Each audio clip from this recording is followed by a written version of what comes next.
this meeting to order. Please rise and join me in the Pledge of Allegiance. Pledge allegiance to the flag of the United States of America and to the republic for which it stands, one nation, under God, indivisible, with liberty and justice for all. Please join me in a moment of silence.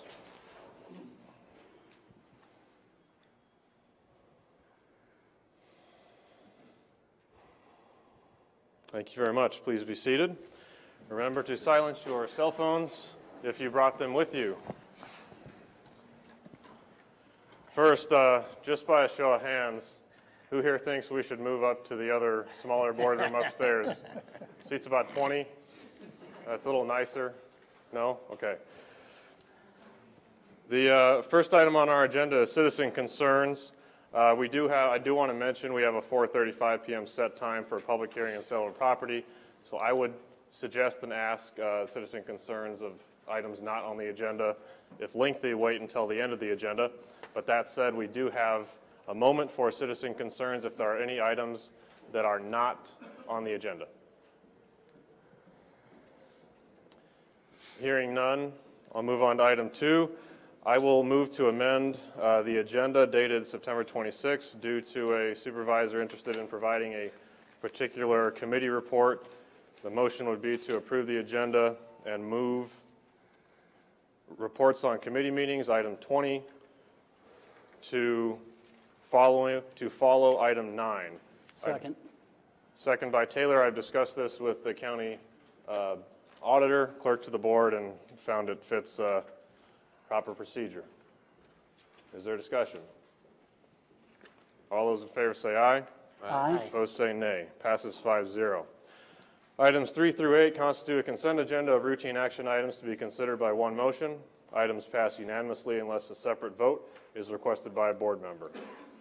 Item 3 is approval of the minutes of the September 19 meeting and approval of the minutes of the special meeting dated September 15th. Item 4 is approval of the claims. Item 5 from Board Administration, Karen James, includes item A, approval of resolution approving petition for suspension of taxes through the redemption process. Item B, approval of resolution for a tax abatement for the Sioux City Community School District. And item C, approval of resolution for a tax abatement for the Yasha Foundation. Excuse me. Auditor, can you show me abstaining on 5C? 5C? Yes. Okay. Are you declaring a conflict of interest, Supervisor Radig? Yes. Thank you. Item 6, the public bidder, includes approval of a notice of property sale resolution for a parcel and setting that for Tuesday, October 10th at 4:35 p.m. This is a parcel ending in number 7004. Item 7 from Human Resources includes approval of memorandum of personnel transactions. And item 8 from Secondary Roads, County Engineer Mark Nera includes consideration of a permit to work in the right-of-way. This is for Eric O'Connell. This completes the consent agenda. I'd move the agenda. Second. Motion by Taylor, second by DeWitt to approve the consent agenda. All those in favor say aye. Aye. Opposed say nay. Passes 5-0. And in the case of item 5C, 4-0 with Radig abstaining due to a conflict of interest. We have now reached our 4:35 p.m. set time, which is item number 9 for action. This is a public hearing for the sale of a property parcel also known as 1123 West 14th Street and 1402 Myrtle Street. Before we receive bids, the public hearing is now open for anyone who would wish to speak for or against the sale of this property. Is there any such person? Hearing none, Mr. Chair, I move that the hearing be closed. I'll second the motion by Taylor to close the public hearing. Discussion. All those in favor say aye. Aye. Opposed say nay. Passes 5-0. We are now entertaining bids for the sale of this property. If you would like to bid on this property, please come forward, state your name and address, and your opening bid.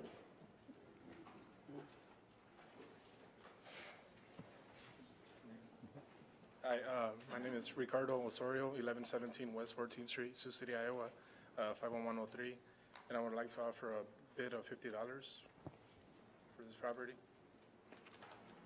Thank you. Is there anyone else who'd like to bid on this property? Going once, going twice? Thought all of you were here to bid on this property. Hearing none, Mr. Chair, I move that the property be sold to Mr. Osorio for $50. I'll second the motion by Taylor. Discussion? All those in favor say aye. Aye. Opposed say nay. Passes 5-0. Congratulations, sir. Our public bidder will share with you any details and answer any questions. We now move on to the item that was moved, which formerly was item 20, reports on committee meetings.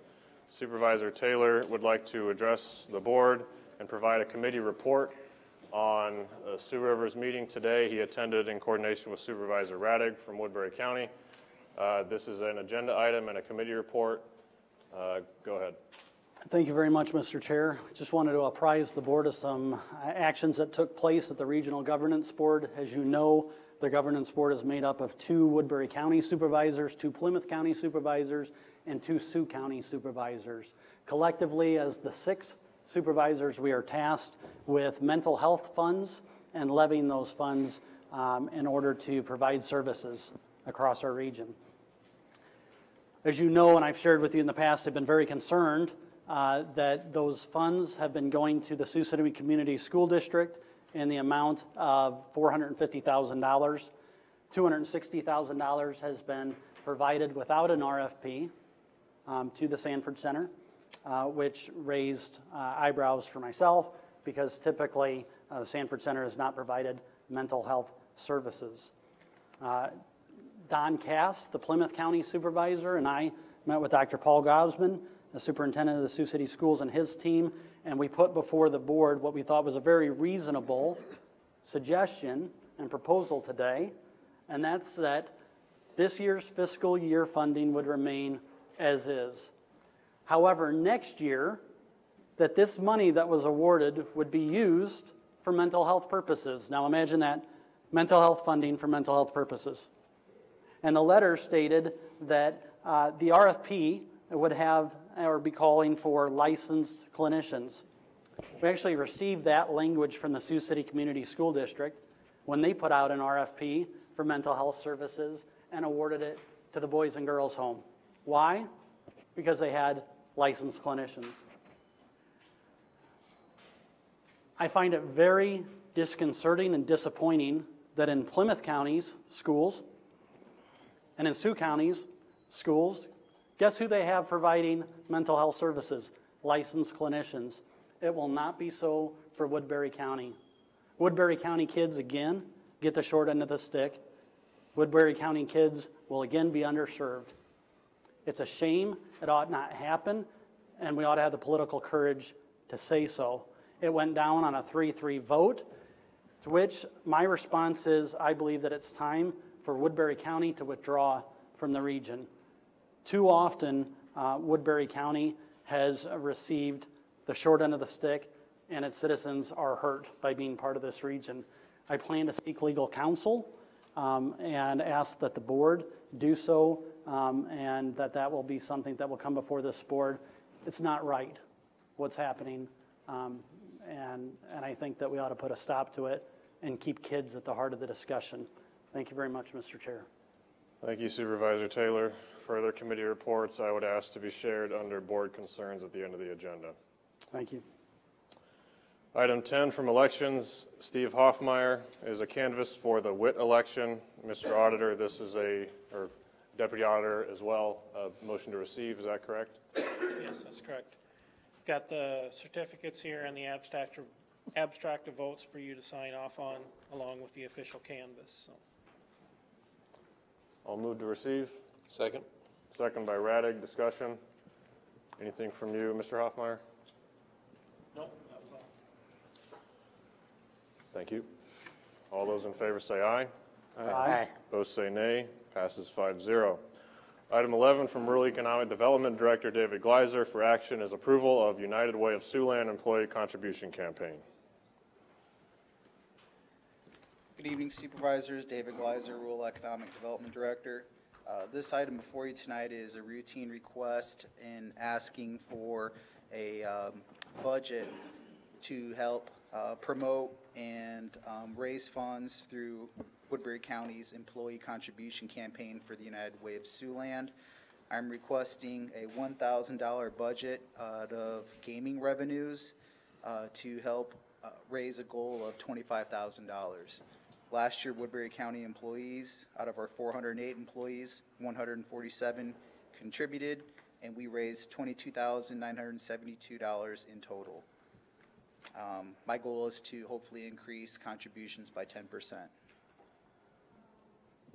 In addition to the budget, which would be used to help come up with incentives and other materials to help promote the campaign, I would like to request 2 days, 16 hours total of pay time off for the employee contribution campaign, which could be used as part of incentives, raffles, so forth.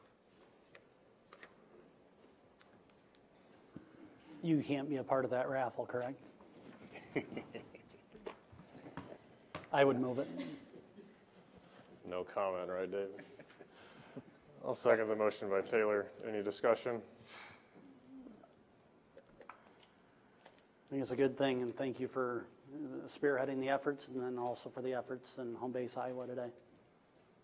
Yes, thank you. Any other discussion? All those in favor say aye. Aye. Those say nay. Passes 5-0. Thank you. Thank you. Item 12 from Human Resources, Director Gilliland, includes item A, approval to change flex plan administration. The flex plan administration we're proposing to change for a couple of reasons. One of the reasons is a contract that we negotiated with the deputies in 2016 that required that we make a provision where it's allowable for them to elect health insurance up to $5,000 a premium. The problem we have is with the current way we're set up, we would not be able to do so on a tax-free basis. So it would wind up going to them as taxable income, which would greatly diminish the benefit, create some real concerns in administering it. With the new vendor, I was able to go out and find some different manners that we could actually administer this in. I talked to our current vendor. They said they could not do it that way. It's essentially called a retiree or medical benefit, HRA medical benefit. And the new vendor said they could administer that. And in addition, they would also administer it for a little less premium. And they're also located about 3 blocks from here. And the city uses them, and the city says they're very adequate. They do everything they're supposed to. And for what you've explained before, Ed, isn't it correct? They're more accessible? Yes, it definitely is more accessible. If the employees want to take a claim over and drop it off at the new TPA and have them process it while they sit there and wait, they'll process it while they wait and cut them a check right there. So I think it's a lot of help. It gives it's a local provider, good service, and it provides a benefit on a tax-free basis that I think is very helpful to our law enforcement people who are retiring early. Do you know what estimated savings are?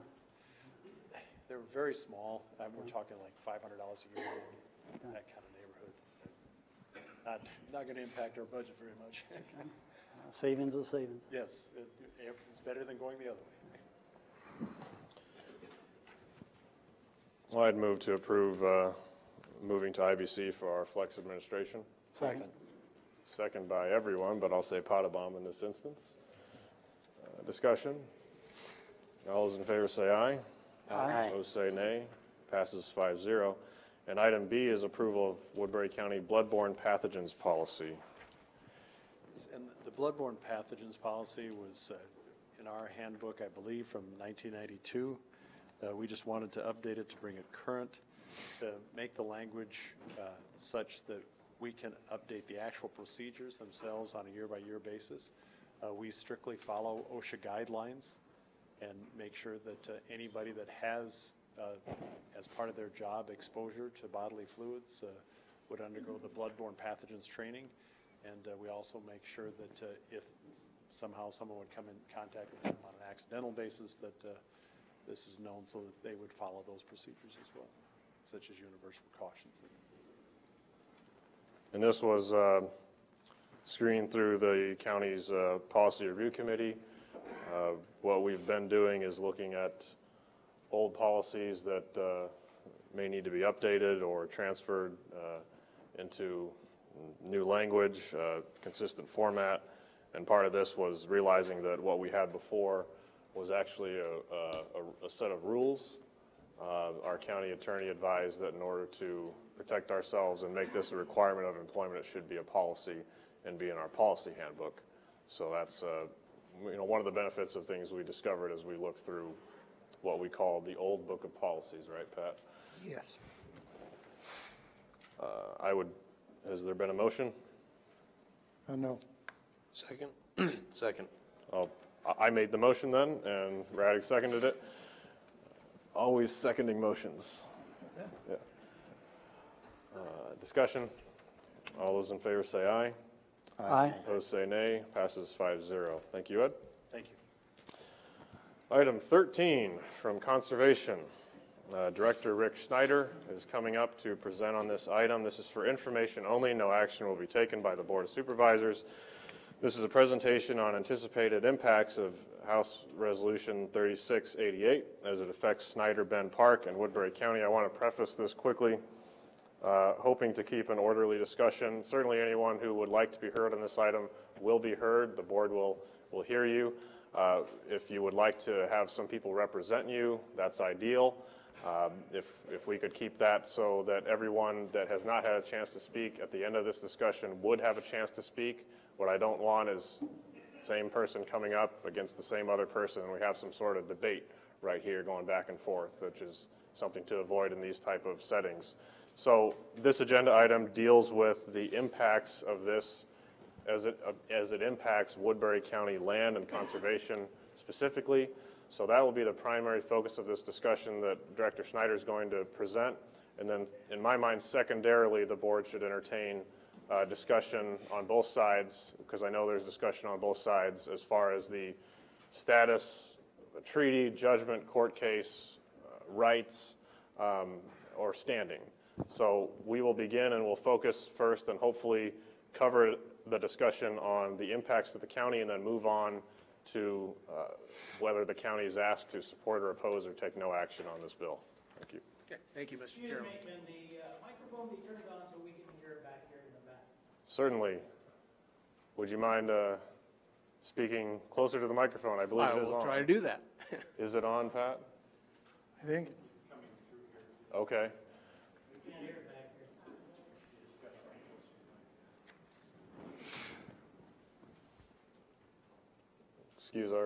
Excuse us for a moment. You have to do like the rock star mic check real quick there, Rick. Say, can you hear me now? Can you hear me now? Crank it up till it sings, huh? All right, thank you, Mr. Chairman, Supervisors. I think you know the reason I was asked to present here has to do with Congressman Steve King's legislation he introduced, House Resolution 3688, which deals with lands in Winnebago and Snyder Bend Complex in Woodbury and Monona counties.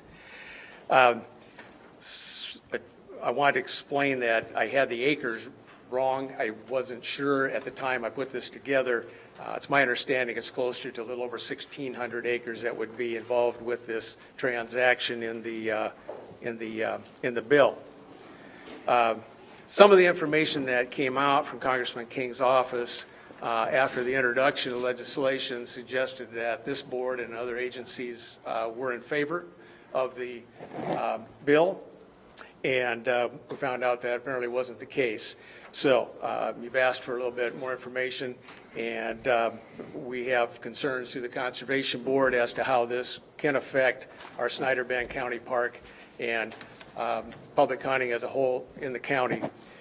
This is coming from my 42 years experience as Conservation Director in the county.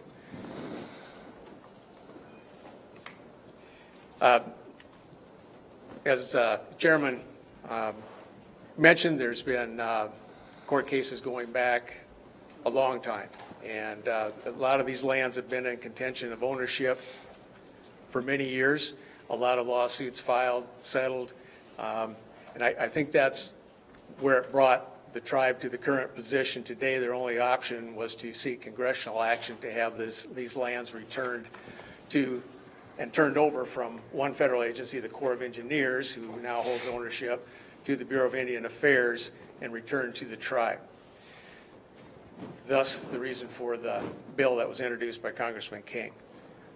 Snyder Bend Park is our oldest county park. It was acquired and developed starting in 1963. It's long been a favorite of many campers and other park visitors, as you probably know. Our Conservation Board has invested hundreds of thousands of dollars over the past 53 years that park's been in existence. As recently as 2010, we had a bond issue of $900,000 to pave the road and build cabins down there. And in 2 years, those bonds will be paid off. Our annual visitation that we estimate is over 160,000 persons a year that come through that park. And our park revenues last year totaled over $96,000. Our concern is if the lake becomes private, the majority of the lake that's involved in one of the tracts, this could impact visitation to our park. We depend on our park revenues for our other capital improvement projects and payment of our bonds that we have left down there. They help fund major maintenance projects throughout our parks as well. In general, speaking for the hunting opportunities in the county, we don't have that many public hunting lands. We keep getting more people, but public hunting lands don't seem to keep up with that at times. The loss of public hunting lands could be a big impact. 2012 study that the DNR had done, completed by the Iowa State University, suggested that hunting lands have an economic impact of $400 per acre to the economy. So, the math is considerable, and the impact could be considerable. As I understand it, the area would still be open to public hunting if a license is required for that. There's also a refuge on Snyder Lake, and the tract under consideration would take most of that refuge area. We don't know whether that refuge would continue or not. There's no guarantees on any of that. If the refuge is gone, what little we have left of the central flyway through here that holds ducks and geese and other migratory birds on that refuge would probably disappear. The birds would be forced out through additional hunting pressures. The angling opportunities have not been the best down there since the flood of 2011. We have been in discussions with the DNR, the possibility of renovating that lake and starting a new fishery in there, which would be a boost to the park and angling opportunities as a whole in our county. So that being said, you wanted information on how it impacts us. Those are my comments as I see it. And we have, you will probably be asked, and I don't know whether you will end up taking a stand one way or another on the bill. My board will probably go on record at their next meeting in opposition to the bill. When is that meeting? October 5th.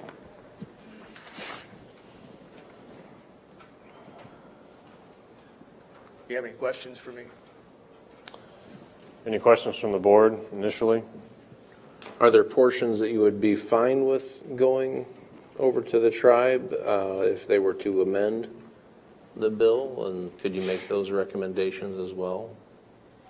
Not at this time. I guess in general, I'm opposed to seeing any public lands open for all the public right now being transferred to any private group or entity that would be out there.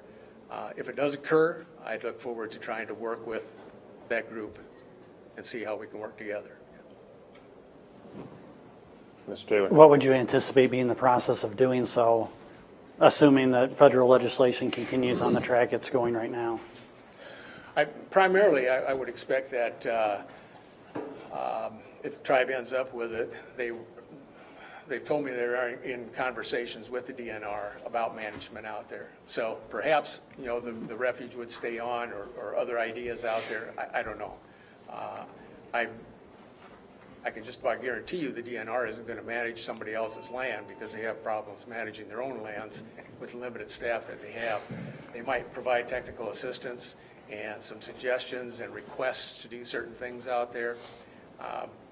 As it affects us, we're a small player in it. So we just have the one park, 36 acres down there, and have not, you know, been able to expand anything around there. Thank you. Has the DNR had any input on this? The DNR, as we understand it, is not commenting yet. They consider it to be a federal case. I think local staff, there's probably a lot of politics involved with that. Local staff have been told not to comment. We can't get comments out of the state offices, although some have said that they're trying to formulate a response. So I don't know what to expect from that. Well, who is telling the DNR or the state not to comment, and why, to your knowledge? I don't know. I could only speculate, and I won't do that here. I understand. As I said, it's politics, a lot of it. Mr. Potabom, your liaison to Conservation Board, do you have any thoughts on the next meeting or in general? Not at this time. I think Rick gave us the information that he has, which is basically just what we have for our park down there. Yeah. And he is correct, it is a federal case, and it's going to be a matter of seeing how it works out best for everybody, we hope. Any other questions for Director Schneider from the board?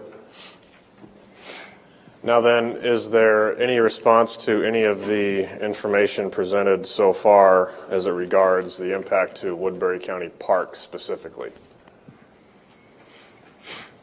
Yes, sir. Please come forward, state your name and address. On all citizen comments, we'd respectfully ask to abide by our rule, which matches Sioux City's rule of 3 minutes. Thank you.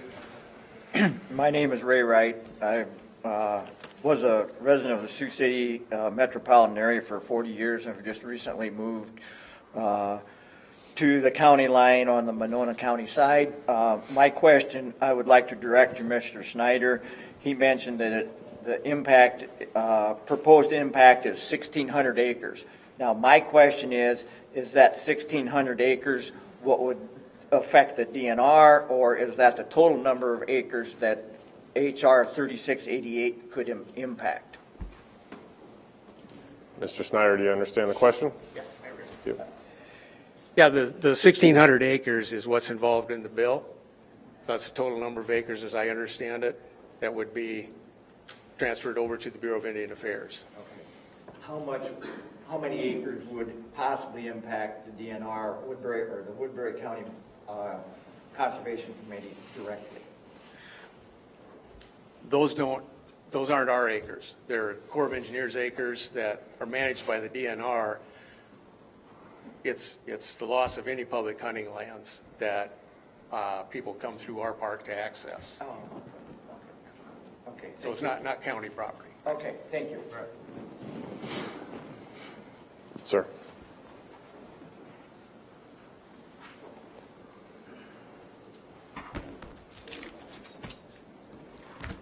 Mark Hainfield,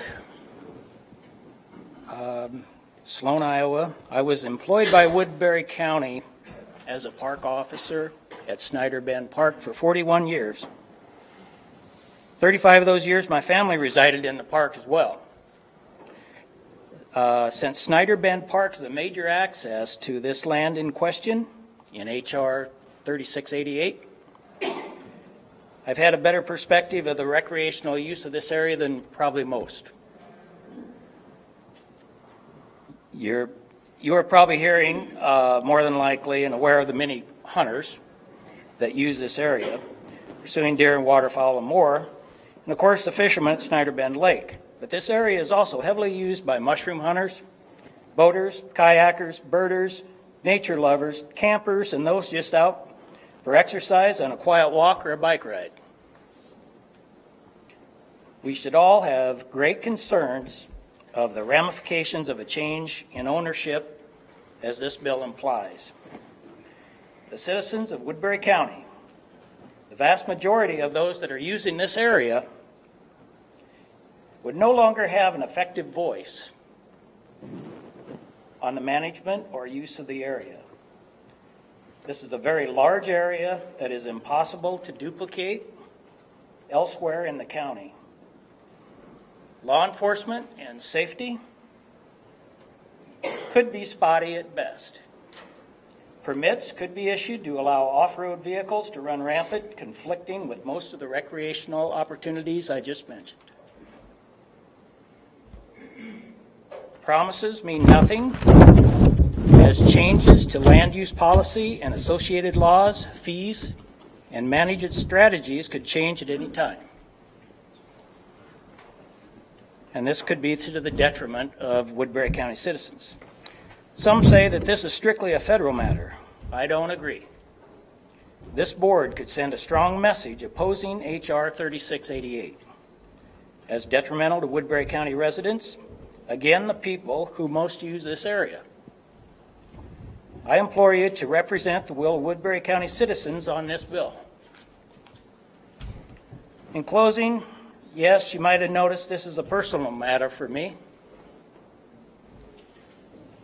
Each spring, when I was young, and that's been a long time ago, my brothers and sister, all 6 of us, would hunt mushrooms on the land in question. At age 6 or so, I would tag along behind my father and uncle and carry rabbits that they were hunting. I harvested my first archery deer at 14 on this land in question. I taught my brothers how to hunt on this land in question. I taught my sons how to trap. My oldest son harvested his first archery deer here. I taught my kids how to fish on Snyder Bend Lake. I take my kids now and my grandkids mushroom hunting on this land in question. My family appreciates nature because they were exposed to it on this land in question. But this proposed bill is not just about my family. Many, many families from Woodbury County have similar traditions that could be impacted by H.R. 3688. A federal court in Iowa ruled that yes, this land was seized improperly for the Snyder Winnebago project, but the tribe failed to represent or to preserve its right of appeal, and the statute of limitations had run out. Further federal action should not override this court decision. Thank you. Thank you. Comments related to impact to county conservation, please, at this point. Sir.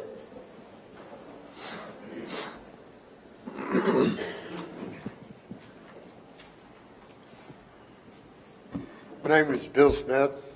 I'm president of Missouri Valley Waterfowl Association. I represent well over 800 waterfowlers within the Missouri Valley.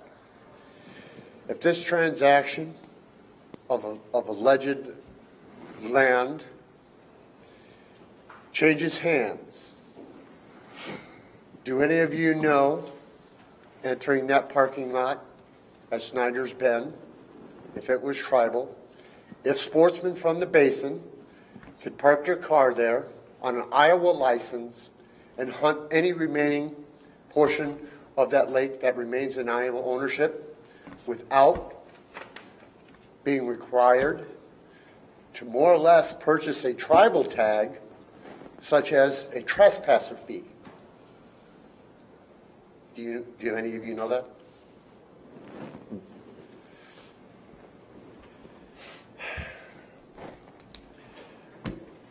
This bill that Representative King had put out here basically circumvents federal court ruling as it stands today.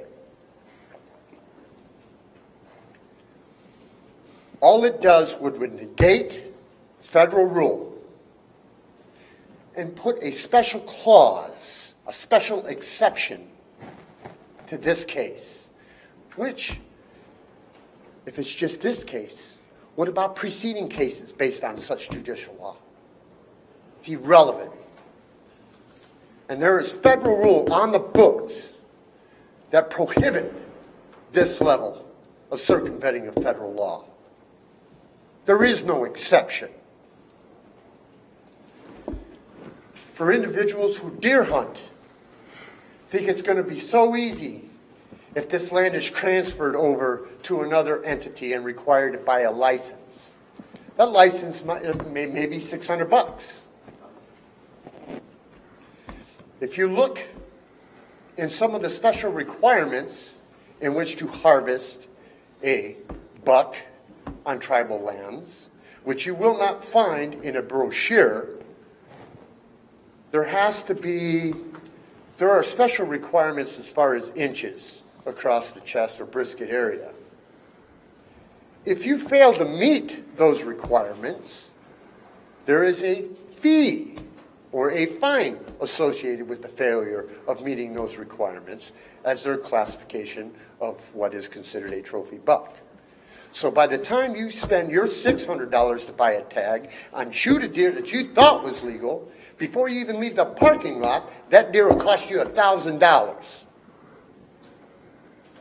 Now, I don't know about much of anybody in here, but paying $1,000 for a deer that was previously obtainable to everybody at a reasonable price is basically outside the realm of being remotely reasonable. And furthermore, Steve King asserted that the Corps has done nothing with this land, so just give it back to them. Wrong. Congressional authority granted to the Army Corps of Engineers to mitigate lost habitat in the Missouri Valley region. This includes Snyder's Bend. To mitigate lost habitat due to bank stabilization and navigation. The Corps has done that, fulfilled that obligation. They've even done better, saved the federal taxpayers of this country even better. They basically hired the Department of Natural Resources to take over the management of these resources so that they are accessible to all at a reasonable price underneath the North American model of wildlife management. Sportsmen in this room, and even in Nebraska, buy and have bought a state hunting license to hunt that facility. Their revenues have gone into the management of Snyder's Bend. And I find it absolutely despicable that the Department of Natural Resources does not comment, does not say, they claim they don't have a dog in this fight. Well, I'm here to tell you, they do have a dog in the fight. They have taken our money, invested in a resource for management, and just simply walk away. I'm sorry, we don't have no responsibility of the resources and revenues of sportsmen we've already allocated and spent for the last 50 years in the management of this facility. That's something for this board to be concerned about. And as to the reasons why, everybody is very familiar with how politics works. The reason why nobody is up here from the Department of Natural Resources telling you what the deal is, because the order comes from the top down to the administration. Period. I thank you. Thank you.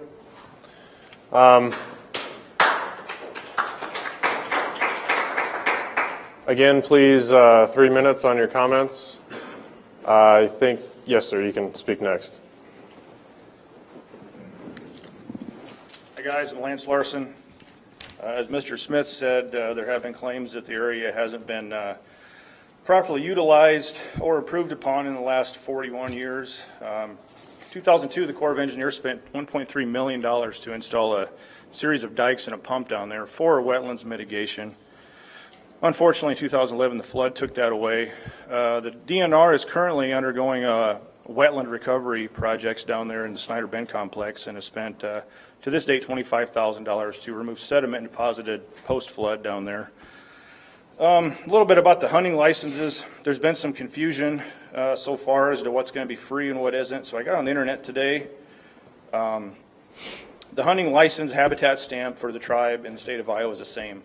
$20 for them. Our combination license, which is all I've ever bought, I don't know the breakdown of it, it's $47 for hunting, fishing, and habitat fee. So that there's really nothing to argue about right there. They're playing that same with us. Fall turkey license, $25 application fee, $75 tag fee. That's $28.50 to the average Iowa citizen. Spring turkey license, same thing, $25 application fee, $200 tag fee. Again, $28.50 to the Iowa resident. Firearm deer license, $300, $50 discount for another federally recognized tribal member. $28.50, state of Iowa. Unlimited any sex licenses, state of Iowa. Unlimited access, state of Iowa, to the general public. 25 permits per season, 7,500 is allowed to hunt with a gun on tribal property, both sides of the river. You're going to love this one. Archery license, $1,000 for the deer, plus a $200 non-refundable deposit to secure your license. Unless you're a member of another tribe, you get a $100 discount off of that. $28.50, state of Iowa. 14 permits per season for 7 seasons. There is a cheaper one. The $1,000 one is both sides of the river. There's another one that's $170. That is just the west side of the river. You have to have a permit to hunt deer on tribal lands. You don't have to have that in the state of Iowa. You have to have a permit on tribal lands to hunt mushrooms. You don't have to have that in the state of Iowa. There's no limit in the state of Iowa for these activities. Last year, the DNR Nebraska identified 5 cases of chronic wasting disease along the Missouri River. This year, the DNR is holding meetings right now to sample 150 deer this season from Woodbury to Fremont County. Who's better suited to handle that chronic wasting disease outbreak? The Bureau of Indian Affairs, or do they have the resources and technology that the Iowa Department of Natural Resources does? I hope they do. There's an online petition I started a couple weeks ago. It's 2 weeks old today. 1,077 people have signed that. That's over 1,000 people directly affected that use this area down there, and that's just people that have access to the petition. I'm sure there's more, but I can't comment for them because they don't have access to it. The last survey that Mr. Snyder referred to by the DNR and Iowa State Extension Service said that there were 473,000 people in the state who fished, 253,000 that hunted, 837,000 people watched, photographed, and fed wildlife. That won't be free anymore. And that was the largest usage of the public lands, were people that were just there to look at the stuff. And I think we all know how many birds are at Snyder's Bend in the fall and the winter. It's almost like DeSoto Bend. That same survey identified 3.3 million acres in the state of Iowa suitable for hunting on private property. That same survey also identified areas managed by the county conservation boards, DNR, U.S. Fish and Wildlife Service, and Corps of Engineers to be only 702,000 acres. That's only 4.8% of the acreage we have statewide suitable for hunting. You can divide that down per county, draw your own conclusions there.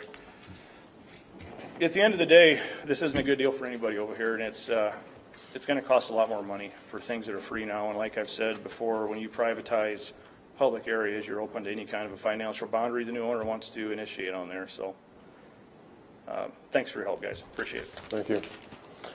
I would interject, if comments could also focus on what's in writing. I know there's a lot of speculation out there. I know Congressman King's been quoted as saying if he was told one thing, he'd act a certain way, told another thing, he'd act another way, as far as the language that would be drafted. So it's important for our board, as we're receiving this information, to understand what's a concern that's based on something in writing and what is a concern that's based on a speculation or verbal commitment. So at this point, I'd like to ask for anyone in support of the legislation. I'd like to go back and forth for a while in that regard. Is there anyone who would like to speak on behalf of the bill, would like to speak in support of the bill, or speak in support of the motives behind it?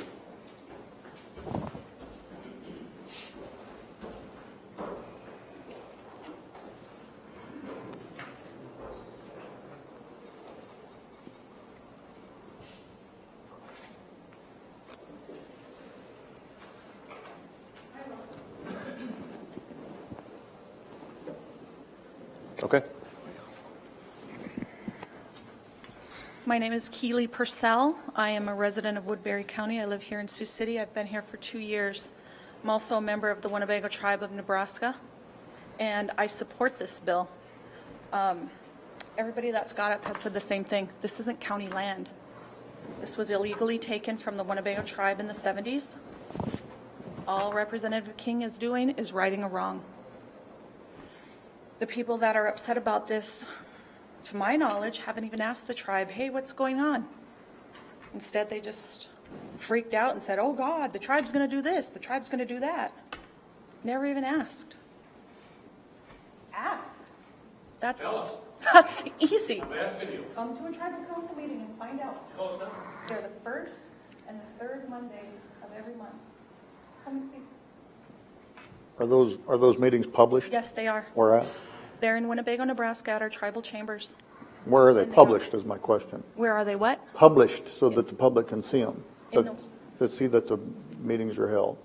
The meetings are held in Winnebago. They are published in the Winnebago Indian newspaper. Oh, so they're not published, say, in Sioux City or Woodbury County for everybody to? We have our own newspaper, so yes, we do utilize that. Okay. So I support this bill, and there are other residents in Sioux City that I'm sure do. Thank you. Thank you. Is there someone to speak in opposition to the bill?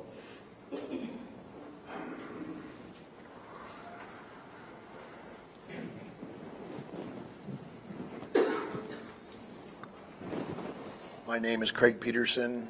I live in Lawton, Iowa. I have gone down to Snyder's Bend for over 40 years. I couldn't tell you the number of kids I've taken in there turkey hunting, deer hunting for their first years. My plant manager, supervisor, Justin Iverson, is a fire chief in Salix. They have gone into, with the DNR, to help people that had a heart attack in the middle of the island. They told me they could not go into Indian reservation to help people anymore. That'd be sovereign land. So if anybody's in there and gets hurt, you're on your own. There's no assistance from Woodbury County. And like I said, the hunting and mushroom hunting, turkey hunting, I've done it all down there, and I've taken lots of people. It's very confusing anyway with Nebraska land, Iowa land, to throw the tribal land in there. People aren't going to go there. It's going to ruin a lot of the economy. Thank you. Is there someone to speak on the impact of law enforcement or jurisdiction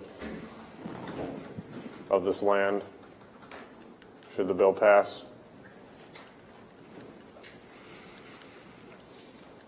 No? Here we go. It's understandable. I didn't come here to speak, but this issue, my name is Steve Duran. I live in Sergeant Bluff. I've been familiar with the Winnebago Bend area for 50 years.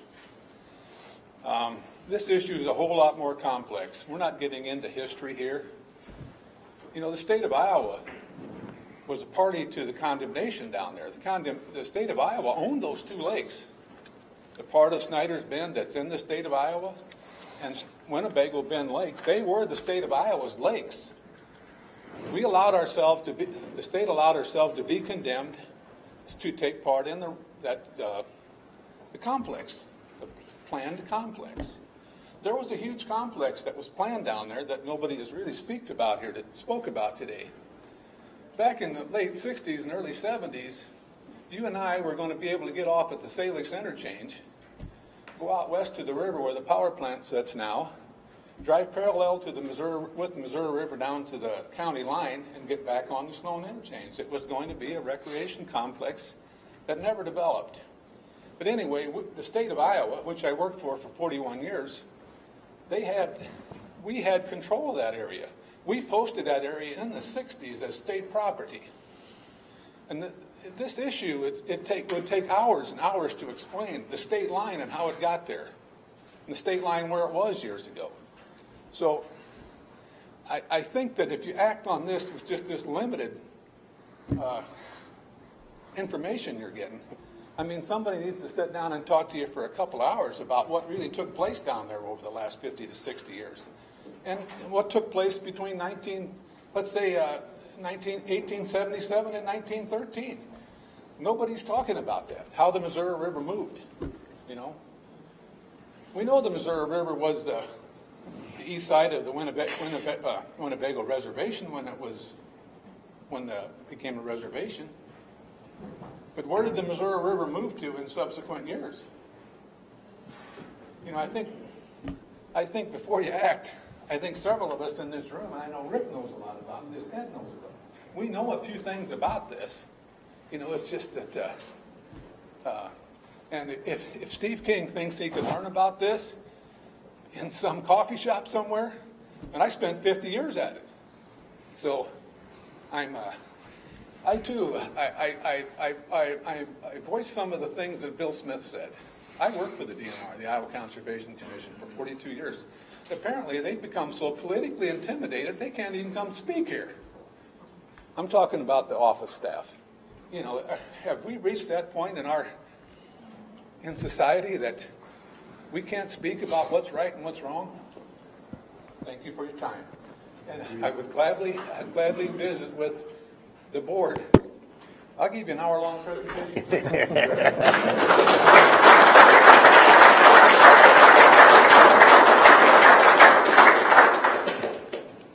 Is there any, could the next person speak in favor of the legislation? My name's Ron Knorr. I'm from Winnebago. And I've got a couple of maps here that I wanted you guys to... Address, please. Your address. P.O. Box 687. Is that enough, Auditor? I didn't catch the last one. Knorr, N-O-H-R. These are maps that the tribe has put together as part of the legislative bill. And what I wanted to show you guys is the separation between the tracks 119 and the tracks 210. You can see that track 210 is quite a ways south of track 119. It's right down behind the casino.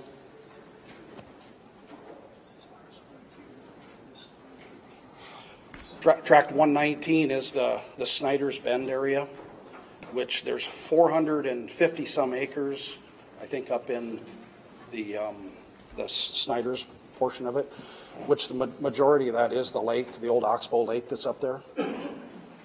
And there's probably maybe 150 acres or so that's actually up above. It's in a floodplain that's on tract 119 that would be huntable property. And I was interested in how, you know, there's a lot of people that got up and spoke tonight about the Snyder's Bend property, which is quite a ways north. It's you know, it's within the reservation boundaries, but I was interested in how people accessed that tract 119 to hunt deer.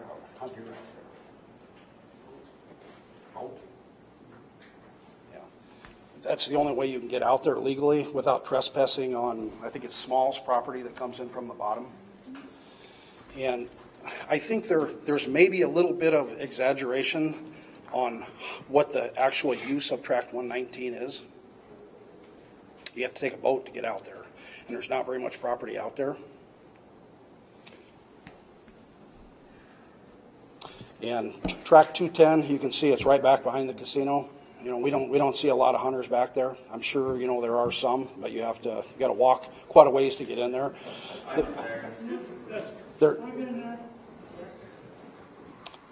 You can't take a four-wheeler or any kind of vehicle in there, which is the same way on the Winnebago Reservation. You can't take any ATVs or anything like that on their hunting property. But I want to clarify that. Is there anyone to speak in opposition to the bill? Yes. I'm sorry, guys. I was already here once. I won't take very much of your time. Just to refute your argument, sir. During the regular hunting season, you can use a boat to access tract 119 there. When the refuge opens up, the entirety of tract 119 is a state waterfowl refuge, closed to deer hunting and duck hunting from September 1st to the last day of duck season. Once that opens up, you can walk across the south end of the dike. You'll see on the map right there from the boat ramp at Snyder's Bend, past the cabins, go around that way. You can walk in there. Also, guys come in from boat on the river, from your side of the river as well. As far as the Track 210 business, you might want to do a little research there. You can come in from 310th Street again, the river and the Woodbury-Monona County line. There are 3 boat ramps down there, one of which the tribe will not let you access, but it's gone anyway because of the flood. One is improved, one is an unimproved boat ramp down there. But the unique part about both these areas is they're accessible to handicapped hunters, which is, we have very few areas in Woodbury County that handicapped hunters can access because of the topography. This area down there is flat, so. How do you access track 210 as a handicapped person? From 310th Street. From 310th Street, and yes, they can drive across. They get a key to the gate down there at the boat ramp area at the county line. Yeah, they might need a 4-wheel drive though. That's it. Thanks, guys. Thank you. Is there anyone to speak in support of the legislation?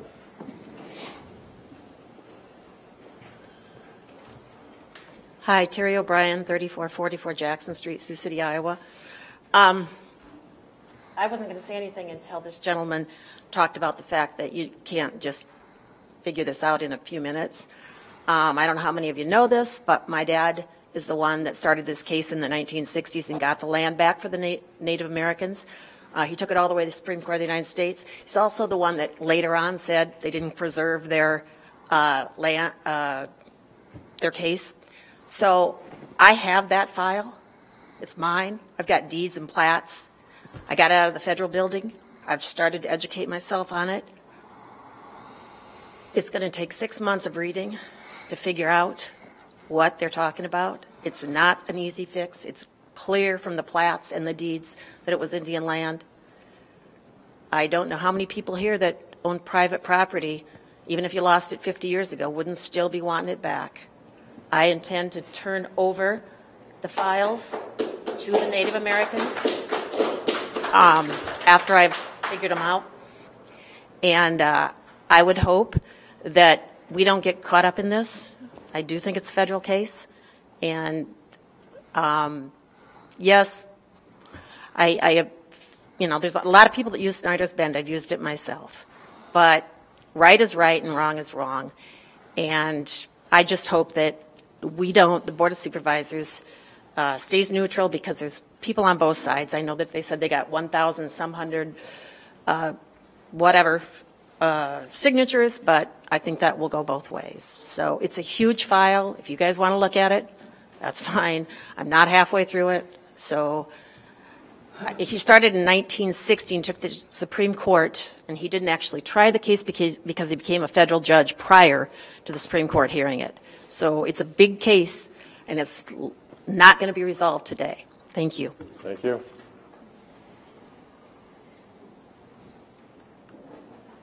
If I could confirm, your request was for the board not to take a stance on this? Correct. Is there anyone in opposition to the legislation?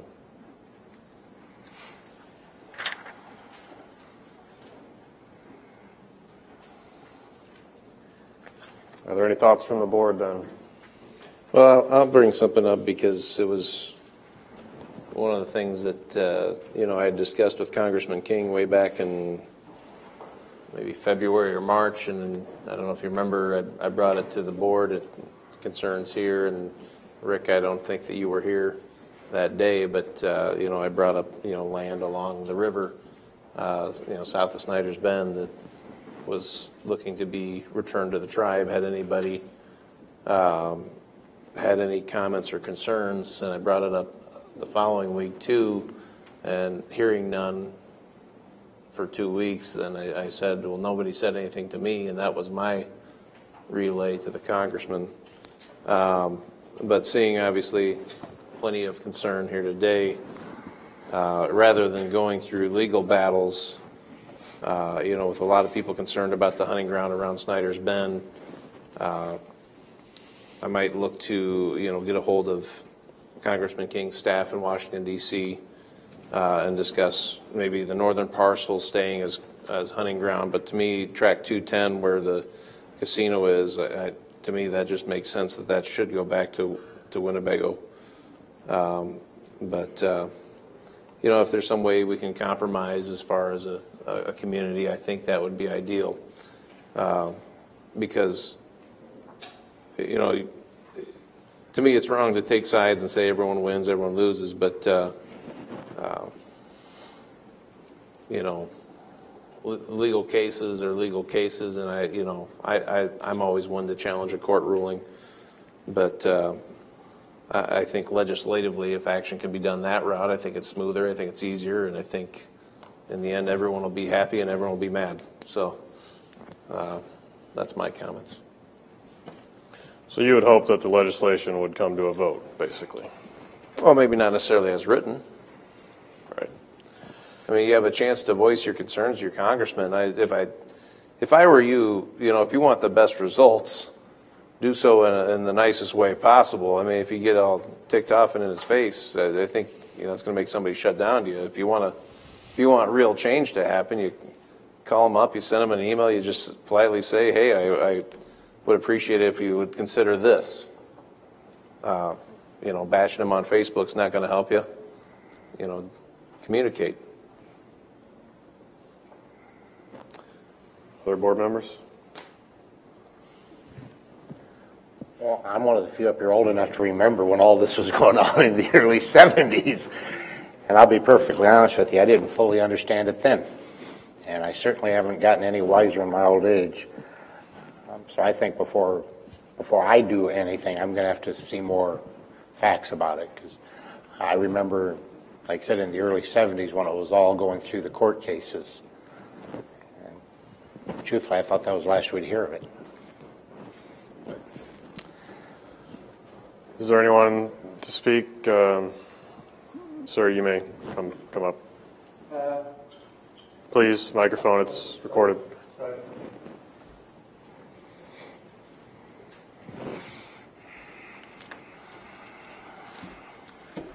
My name is Bill Smith from Sioux City, Iowa. I object. The state of Iowa was established in 1846, right? The reservation was established when? What year? Does anybody know? Before the state was here. Before the state was here. This was their land before they were here. All of them. All of them? Meaning tribes of different sects coexisted with each other? They didn't have their territories here, their territories here. They didn't have that? Matthew, I don't know what we're going to solve with this one. I'm just looking for when was the Winnebago Reservation established? It was established by treaty. What year? 1865. 1865? Thank you. Board members, comments?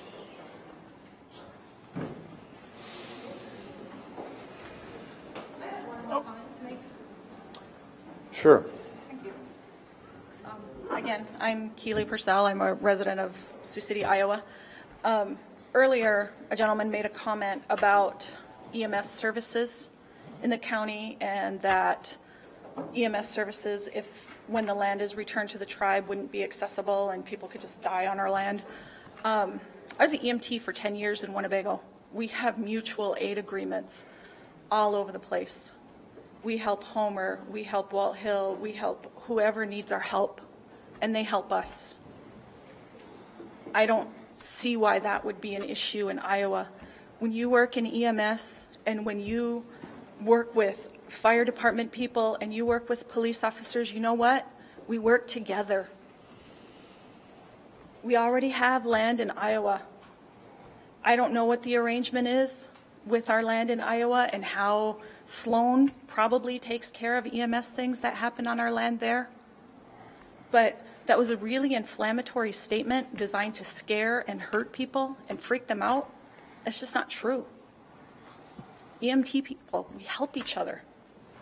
And I hope that you don't take that comment that was made as gospel, because it's not true. We help each other. Thank you. Thank you. And that's certainly what we don't want. We don't want any decisions to be made out of fear. Mr. Taylor, did you? Well, I think at the very least, it's important to, and I think that this has been done, but to publicly correct the misstatement that was in the release, that the Woodbury County Board of Supervisors was in support of House Resolution 3688. That being said, that does not mean that the reverse is true, but it sounds to me like there's neutrality, or at least not weighing in. I do think it's important, and that's one of the reasons we're having this meeting.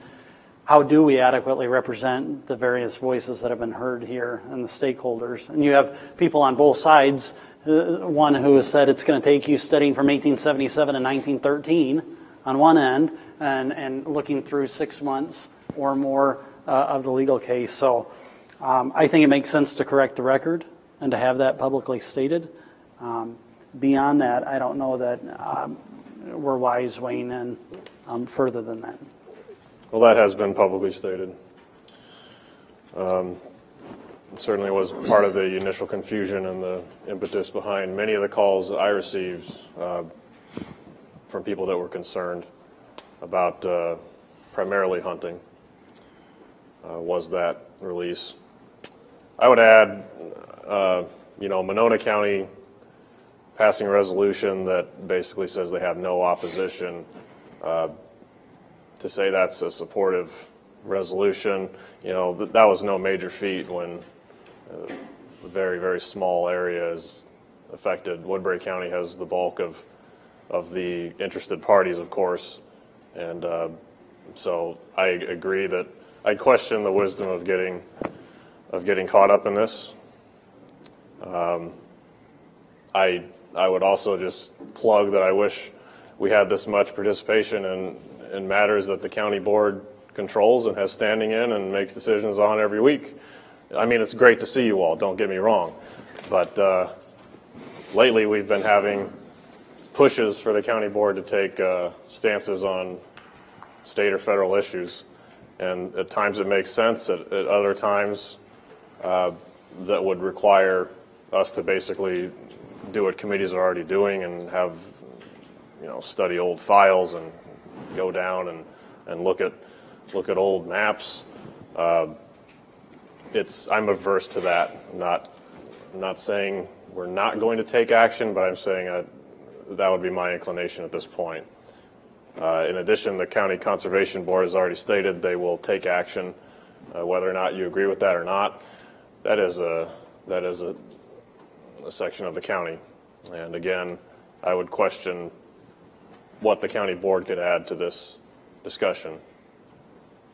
Other board members?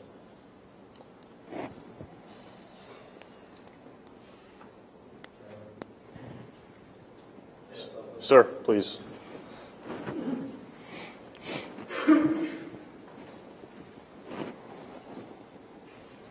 My name is Mike Welt. I'm a resident of Sloan, Iowa, also a township trustee for Fairview Township in Monona County. The piece of property that you were just talking about in question is right here on this map.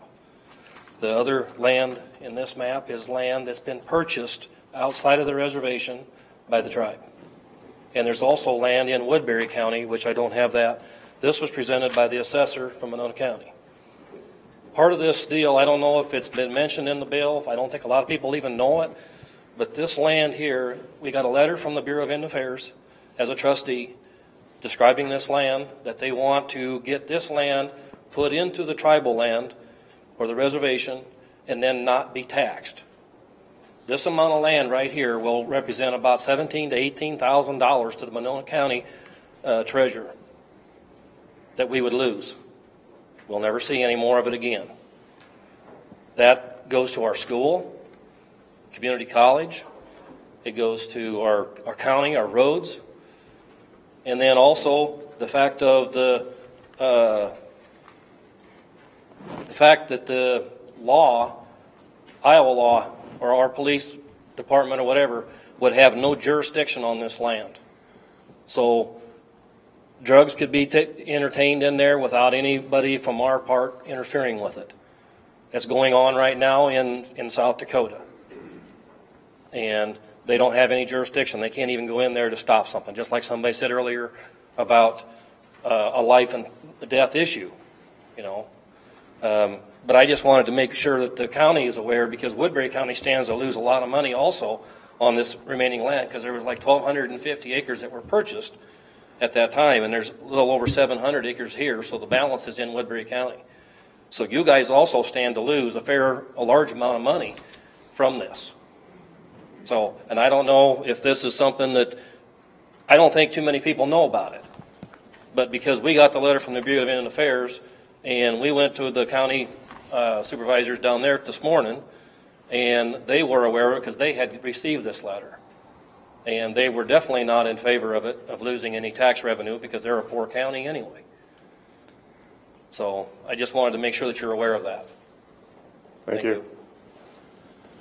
If the board is not aware of some piece of information you have that, again, has not already been stated eloquently enough by your neighbors, please inform the board. We have a... Mary Massey. I live at Browns Lake. We've talked about hunting. We've talked about land. We've talked about birds, animals. We haven't talked about people. There are people that take care of this land. There are people that get paid, that feed their families, who have jobs doing that. If this land isn't there, they won't have those jobs. So let's look at the human element too. That's all I have to say. Thank you. Ma'am?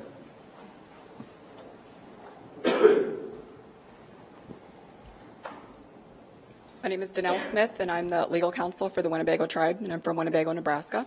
And I really appreciate the board taking the time to address this issue today. I just wanted to clarify a few points that have been made throughout the discussion.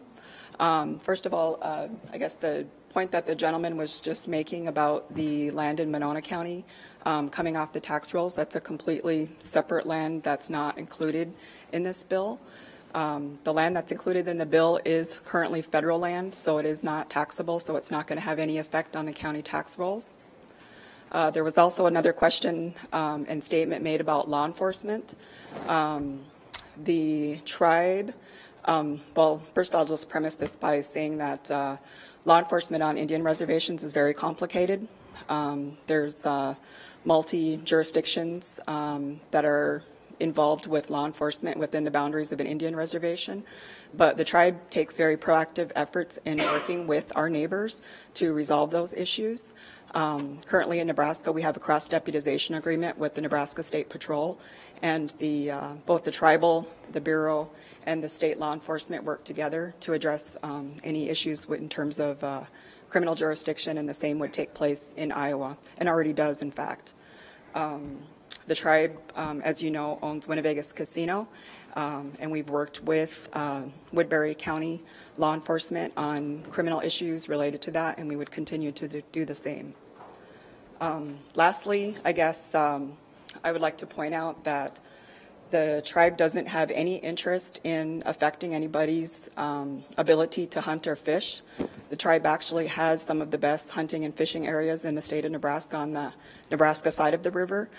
We have a well-established wildlife and parks department that does manage those areas, and we would work with the Iowa DNR and also the Woodbury County Conservation Board to make sure that those things continue to be managed in the best way possible so that the public could continue to access that.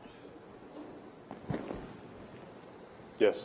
Do you plan to approach the Woodbury County Conservation Board and make that known as well and begin that dialogue? Yes, I do. I actually reached out to the director yesterday, and we had a nice conversation on the phone about that. So we will certainly continue that dialogue and do our best to try to address those concerns. The Iowa DNR, we've also talked to them about and are looking, further into the management plans that currently exist. We're setting up a meeting between them and our Wildlife and Parks Department to make sure that that transition, if this bill is successful in being passed, that transition is smooth. Thank you. Thank you.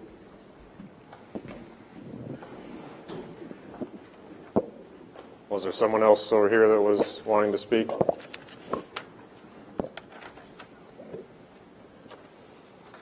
Chairman, my name is Marissa Cummings, and I reside here in Sioux City, Iowa. I'm a member of the Omaha Tribe of Nebraska. And I just like to speak a little bit about, we keep hearing this human component, right? And I appreciate the gentleman who had a serious attachment to the land, that grew up on the land, mushroom hunted on the land. Our grandparents did too, before it was taken. Our grandparents had a very strong emotional connection to the river before the Pick-Sloan dams changed the entire route of the river, and we lost thousands of acres of land to the Iowa side. Our ancestors also had sacred sites all along that river, some of which were lost. And so I understand that emotional attachment to hunting and fishing rights because our grandparents had them too. And we lost that. And so I'd like to say that I support the bill. I support our relatives, the Winnebago tribe of Nebraska, receiving land that is justly theirs, given back to them. Just like anyone in here, if their land was taken from them through eminent domain, would want that land back. Everyone in here would, because you have an attachment to that land. Your children were on that land. And our grandparents were too. Our great-grandparents. I can tell you sacred sites that my grandma tells me about now, right on that river, and they're gone. Many of them are gone because of the dams that were done by the Army Corps of Engineers. They caused irreparable damage that we're seeing the results of in 2011 with the flood, because that river tried to return back to her natural place. So instead of it being a war about who's right and who's wrong, Danelle said she's willing to work with you. She's willing to talk about it. It's not a war about Indian land versus white land. Everybody knows we were here first. Everybody knows this is all our land. Sioux City is covered with burial mounds of our ancestors. Some of you are living on them. We're not asking for anything that's not unjustly should go back to the tribe. And I think everyone in here knows that, and they know what's right. Thank you. Thank you.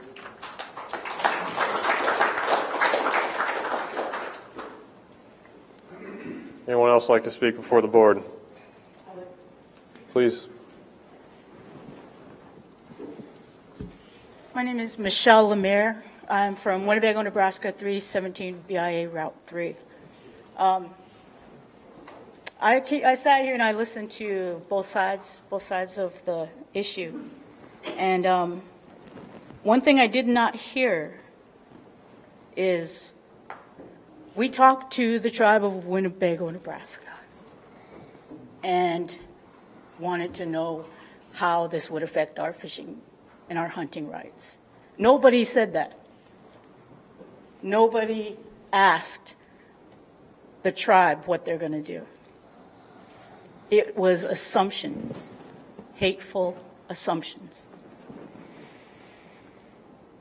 That's all I heard tonight. They just knew what the tribe was going to do. They just knew how the tribe was going to affect them. They didn't ask, they knew. And to me, that's upsetting. This is 2017, not 1950. Two-way street.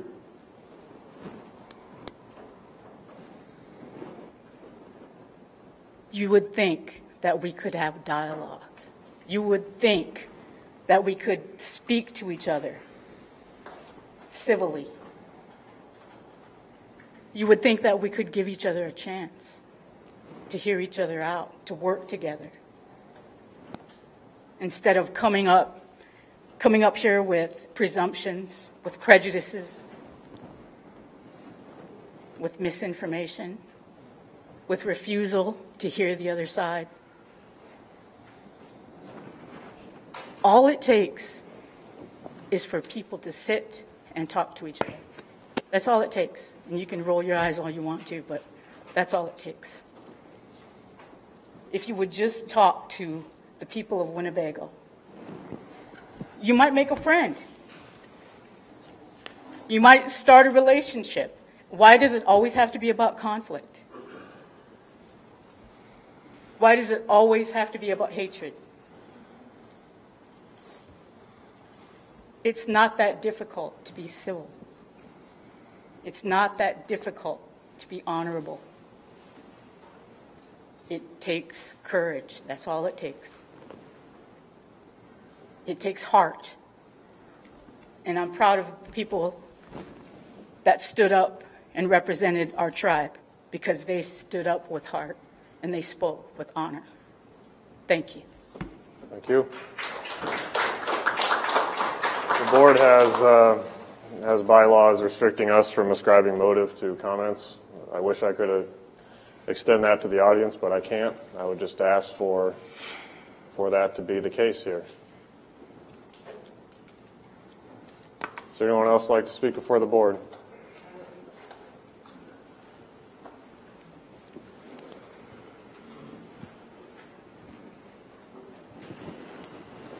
My name is Katie Scott. I'm a resident of Sloan, born and raised in Sloan. You speak of heart. I have worked in Macy, so I'm very familiar with the Omaha tribe and their up and coming.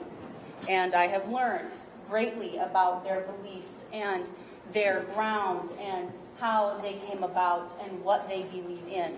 As I also have friends that I have worked alongside of who are from Winnebago. I do speak from the heart.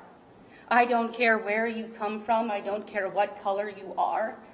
I, too, was born and raised here, just as you were, as your ancestors were, as mine were. Our ancestors are we are all from the same place. We all want the same thing. When I come before the board, I want to tell you that my stake in the bill is from a mother's perspective. I have a son and a daughter who are 9 and 11. And as I grew up hunting and fishing, as you have grown up and hunting and hunted and fished, we all have, I want to preserve that for them. I'm not saying that that's not what you're trying to do too. I'm saying that as my 9-year-old is an avid fisherman. He loves to fish. And for me to be able to take him as his mom, my husband is a hunter, not a fisher. So for me to be able to take our boat and put it in Snyder's Bend and have no worry about any tribal violation, that's important to me as a mom, because I don't have to be in violation of a state law or a tribal law or both. That's something that's important to me. And I also would like to point out that in this area, as far as fishing is concerned, Snyder's Bend, not saying that we wouldn't be able to fish Snyder's Bend, I'm just saying that the areas in Woodbury County locally to be able to fish are Browns Lake, Snyder's Bend, and by no boat access is Bacon Creek. Like locally, that's like your local county ponds that I can take my 9-year-old to fish. Just wanted to give you a perspective from a mom and from the heart, as a friend. Board members?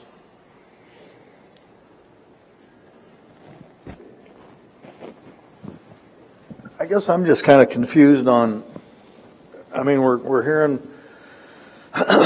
one faction say that they hunt and fish this ground, and are the tribal people not allowed to hunt and fish this same ground?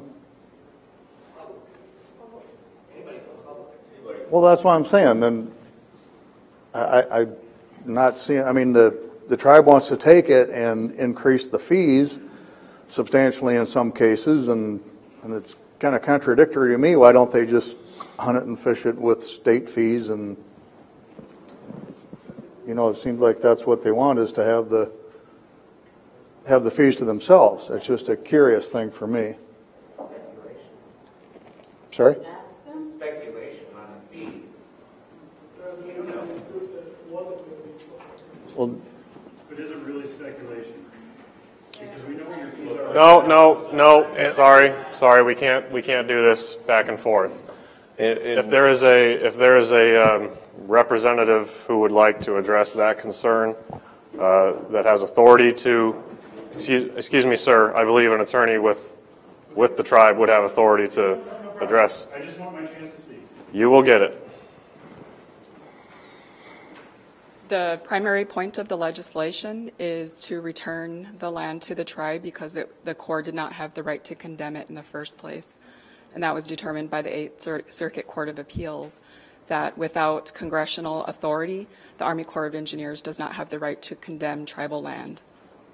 Do you agree with every court decision that comes down the pipe? Do I agree with every court decision? Of course not. I'm an attorney. Well, okay. That kind of answers my question right there. So this is one that you agree with, whereas other people disagree with it. It's well established in federal law that that's the case. But the question was, do you agree with every decision that comes out of court decisions? No. Okay, that's my point. So the tribe's only remedy at this point is to go to Congress to ask for the land to be returned, and that's what the tribe is doing now. And we do not begrudge the tribe going to Congress. But the original question in this whole thing was, as far as the speculation on fees, is that something that's well established? Because I don't know, I'm going to plead my ignorance on this.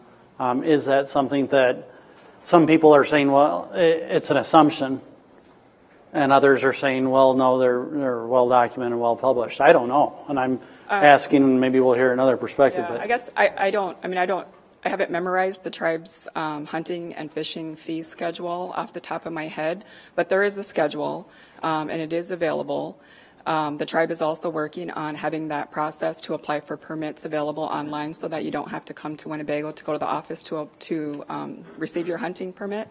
But I mean, there's a whole process for doing it, just like there is with the Iowa Department of Revenue, or Iowa DNR, Department of Natural Resources. And the tribe doesn't have any interest in trying to hike up the fees on Iowans. That's a fee schedule that's reviewed periodically. We think that it's fair. There's going to be variations, just like there are between Iowa and Nebraska or South Dakota from jurisdiction to jurisdiction. So it may not be exactly what folks are accustomed to, but the fee schedule is designed to be fair, and it is reviewed periodically. And typically, and again, completely ignorant on this, so forgive me, typically would they be higher than on non-tribal lands? Not necessarily. Okay. No. Thank you. Sir, you may.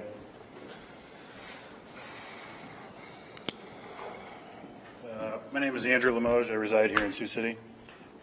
So something stuck out to me earlier that Supervisor Raddick said that we should speak to our Congressman, Steve King, that we should go to him to voice our opinion. I don't disagree with you. However, we all know how politics works. And a congressman that introduced a bill to a committee or to the House most likely already has his mind made up on what he wants with that bill. And you, being our representatives, we are your constituents, which I'm happy that you guys are listening to our comments. However, if I already believe what you're saying, that I need to go to the congressman and not come to you, how do I know that you have my best interest in mind? Can I answer that for you? Yes, sir.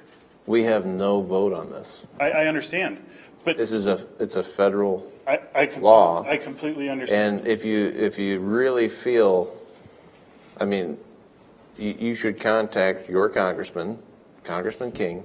Just because he introduced a bill doesn't mean he would not change his mind. There have been plenty of congressmen that have introduced bills and voted against those. I completely understand where you're coming from. However, especially if you want to, sir, please let him finish. Especially if you want to like maybe take out a portion or maybe negotiate some kind of compromise proposal. But go ahead, sorry. Yeah, here's my problem: is we elected you to this position, correct? And it would be a disservice for you to not voice our opinions, whether it's in opposition or in favor. You need to speak to them.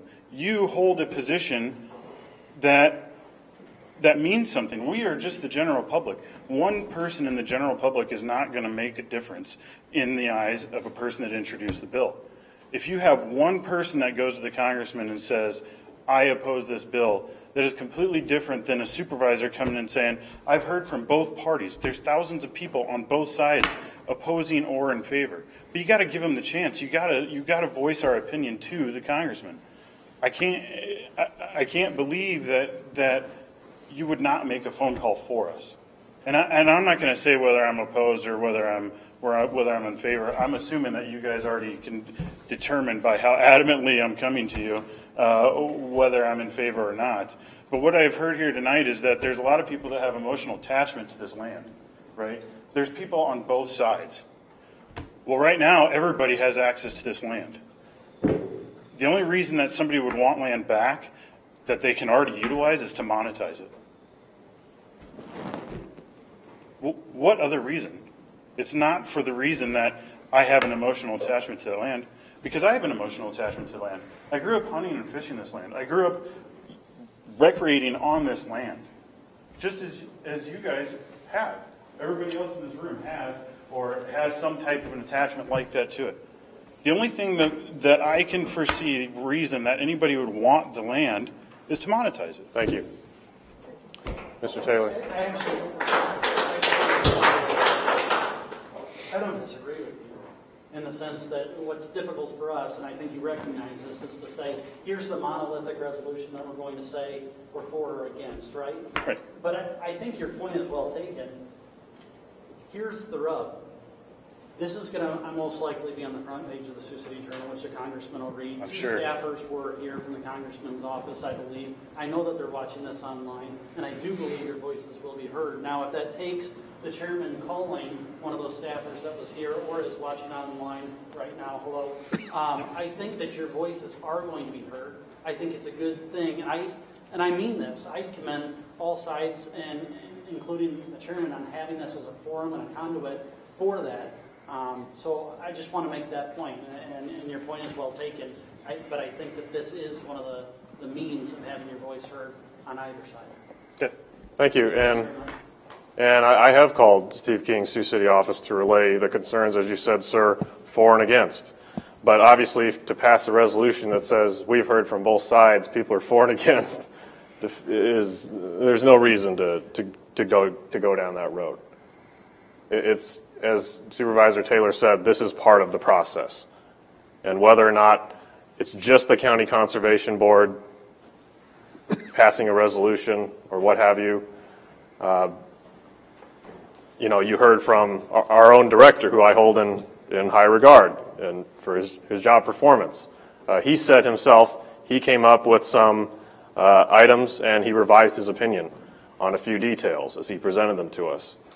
This is, none of you individually, unless you have really done a lot of work, which I know you've done more than one of these board members, how can the average person be sure? How can we as a board, just hearing this all, most of it for the first time in this forum, say this is our judgment upon the 8th Circuit opinion, eminent domain, and of course we're engaged and interested in seeing justice be done. The timeline has kind of complicated that, I think we can all agree. Board members, are we ready to move on? I'd like to say something. Yes, sir. Thank you, Board of Supervisors, for allowing us to be here today and listening. I have a little bit of problem with public speaking, but I'm working on it. My name is Michael O'Connor. I live right here in Sioux City for several decades. I've fished. I've enjoyed myself out at Schneider's Bend. Caught a lot of good bass, caught a lot of good crappie, and northern pike. The biggest northern pike I ever caught was out at Schneider's Bend. I've enjoyed myself. I brought my nieces and my nephews out there to enjoy themselves as well. I want to make a comment on the gentleman had made a comment about his concerns as far as law enforcement cross-deputization. I'm a Yankton Sioux tribal member from South Dakota. The reason why I bring that up is because he had mentioned South Dakota. I served at Yankton Sioux tribe. We have a general council. Each individual person has every right to cast his or her vote on particular laws that we do, and particular statutes that we're very much involved in the political process. First of all, let me give you a little brief history lesson on the city of Sioux City. The reason why that I'm proud to identify myself as a Yankton Sioux tribal member is because Sioux City wouldn't be here without the Yankton Sioux tribe. That's how the Yankton Sioux tribe got started. War Eagle, was made a Hunka relative. He was adopted. He was a Santee relative, and he was adopted into the Yankton Sioux tribe. And War Eagle had given permission to two of his sons to marry into a non-native, into white girls. And that's how Sioux City, Iowa got started. As far as law enforcement concerns, which are understandable, like I had said, he had mentioned South Dakota. Well, there is what's called cross-deputization in South Dakota, and I was firsthand witness to an incident where Highway State Patrol actually entered onto Yankton Sioux lands so they could do their job to make ourselves safer. The only problem with cross-deputization, it was the state of South Dakota and those counties did not want to give the rights to the tribal authorities as far as that goes. The Yankton Sioux tribe was willing, as long as they could make arrests as far as non-natives coming onto native reservation land. I also want to caution the board. From what I understand,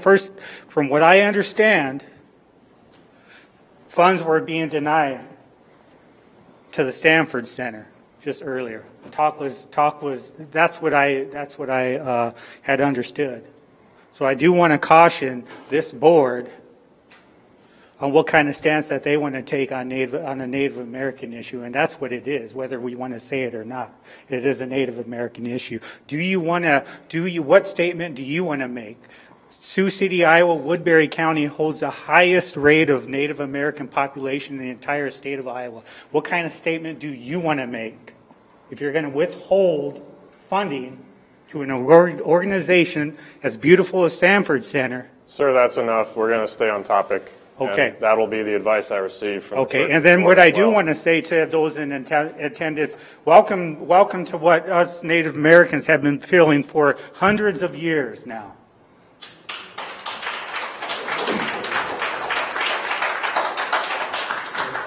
And with that, I would say welcome to a Board of Supervisors meeting. We will move on. Thank you, Mr. Rhodes, for taking that opportunity to be a smart-ass in front of your constituents. Appreciate that respect. Okay. Enough, sir. Yeah, enough. Thank you. Are there any concluding comments from the board members? I would just make one quick statement, and I'd said before I'm not real well versed in this. The only thing I do understand is why they're doing it, why they're asking Congressman King to make this, and they are correct. I mean, if it was my land, I would want it back too. And I think when you ask why don't they just go hunt it and all, I think that would be part of it is, and I agree with you, I don't think the board should really get involved in it, but that's the only part of this whole issue that I fully understand. Is there anyone who would like to correct that statement that the board is not going to take action on this? No. No?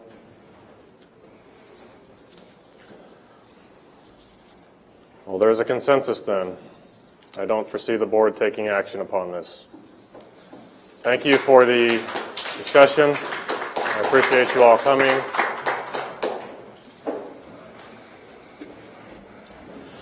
We will now recess the Board of Supervisors meeting and convene the Wolf Creek Drainage District Trustees meeting. Item 14 for action is approval of the minutes of the September 19th meeting. I'll move it. I'll second the motion by Raddick. Is there discussion?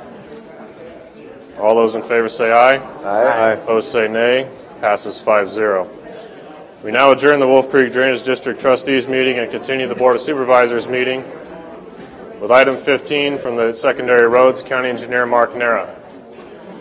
Ladies and gentlemen, we have this issue after every item where there is stellar attendance. We do continue the Board of Supervisors meeting and conduct county business that is in the interest of Woodbury County citizens. Please take your conversations upstairs into the atrium. Thank you very much.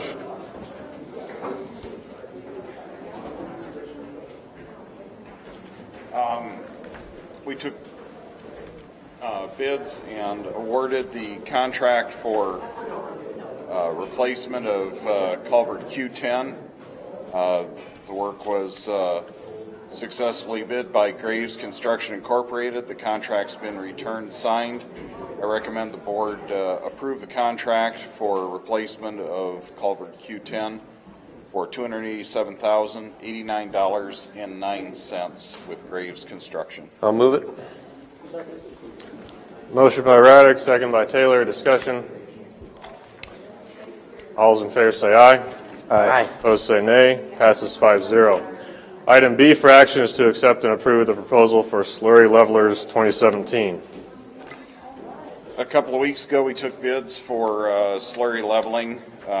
We only received one bid, and that bid was significantly in excess of what we had budgeted for this line item. Our department went through and re-scoped. We talked to a couple of our neighboring counties to find out how they were bidding this type of work. What we've been able to do was receive a quotation for hourly rates and time and materials bid, basically, from Fort Dodge Asphalt. Based on those hourly rates, we would work until we hit our budgetary planned limit of that roughly $80,000 for the work. We'd still be working on K49, D12, K64. Those same roads, we'd go as far as we could go until the money runs out. Move it. Second. Motion by Taylor, second by DeWitt. Discussion. Was Rick still going to get a hold of you then on any of the slurry that he was thinking about? Yes, we'll do his project before any of the others. Oh, okay. Because we have a small part of that as well, and I want to make sure it's included within our. So is that coming out of your budget, or is that coming out of Rick's? That comes out of Rick's budget for the portion within the park. Okay. We take care of the portion of the road that leads up to the park from Highway 31. All right. But we're talking maybe $2,500 to $3,000 out of our $80,000 that would be done on that. And we just first. Just curious if it was going to get done. No, that is an important part to finish. Further discussion? All those in favor say aye. Aye. Aye. Opposed say nay. Passes 5-0. Thank you. Thank you. Item 16 from the Board of Supervisors, Jeremy Taylor, for action is approval of tabling the Law Enforcement Center expansion projects B1 and C1/C2 until certain staffing and time parameters are met. And point of order real quick, the reason we did not move to receive this item as presented to the board is it is a duplicate of what we have in our agenda packets. I was going to mention that, but I forgot. Please go ahead. Thank you very much, Mr. Chair. Well, as the wording for the agenda item denotes, this would be to table the Law Enforcement Center expansion projects B1 and C1/C2 until certain staffing and time parameters are met. As we talked about during the Goldberg Group staffing study that was presented before the board, there is the need based on, I believe, not only the expansion, but also some previous, let me call it a nice term, understaffing, potentially, that had gone on through some years. And once that study was recommended, I do believe that we have engaged in some good long-term planning for the future. However, I am not ready, nor do I believe this board is, to add approximately $500,000 in staffing costs in the middle of a fiscal year. As you know, we go through a budgeting process and we ask for improvement requests. And then really what we do is the last 3 years, 3 budgets, we've seen how can we keep the tax levy either the same or indeed lower. And so what this, I'm not going to read this verbatim, I assume you all have, but we've picked up a huge win right now. Prairie Hills out there, that $1 million wasteful monstrosity the next 10 years, it's going down. The chiller's sold. We've moved the kitchen. We've followed through on the commitment to the law enforcement personnel that we're going to provide them a smaller footprint training area. So let's take that win. We've won that battle and pick up later on. And I think that next part will be during the next budget cycle.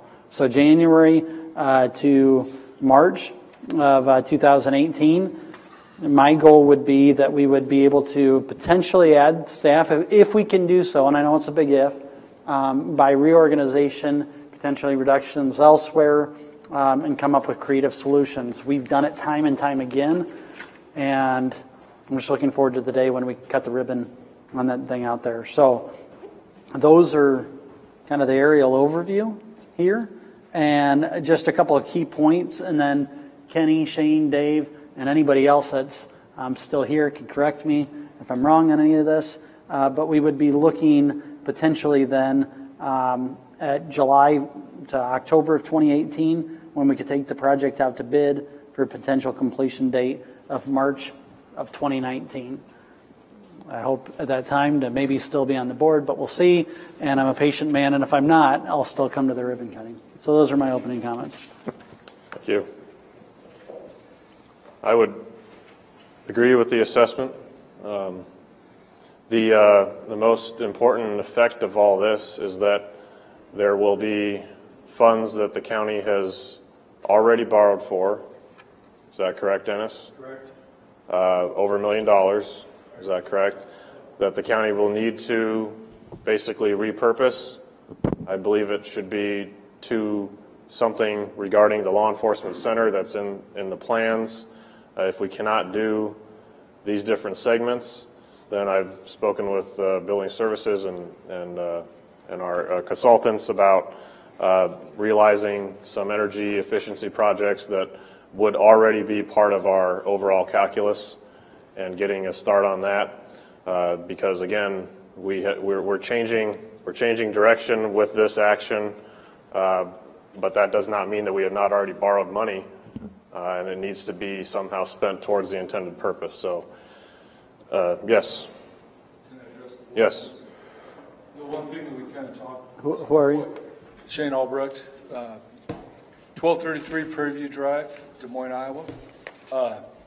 One of the things that we kind of talked about briefly was, and I agree wholeheartedly in the staffing part of this, but if you approve staff starting in March, because of about a 9-month construction project, and correct me if I'm wrong, Tony, we got about 5 or 6 months in training. So before you reallocate the money to some other project, there's a possibility that you could start on this project if you approve the 8 people. You could start on this project in April, so that way it would more align with when your people were hired July 1, they'd be done training about January, give or take. That would put the building open close to the time that your staff could possibly be on. Say that one more time, just the part about when people would start. So let's say we put it out for bid in April. July 1, when you hit your next fiscal year, you could start the hiring process because they need 5 or 6 months training before they're actually ready to be a jailer. So if I start the construction project that's 9 months in July, it won't be done till March. It's not the end of the world, but you would have people ready to be trained. And here would be my only thing. What was the April date again? Sorry, this whole hour and a half conversation just slowed my mind a little bit, but the April date was when? What was that? What was the event? April date would be, we could send, if you guys found the people, we could send it out for bid then.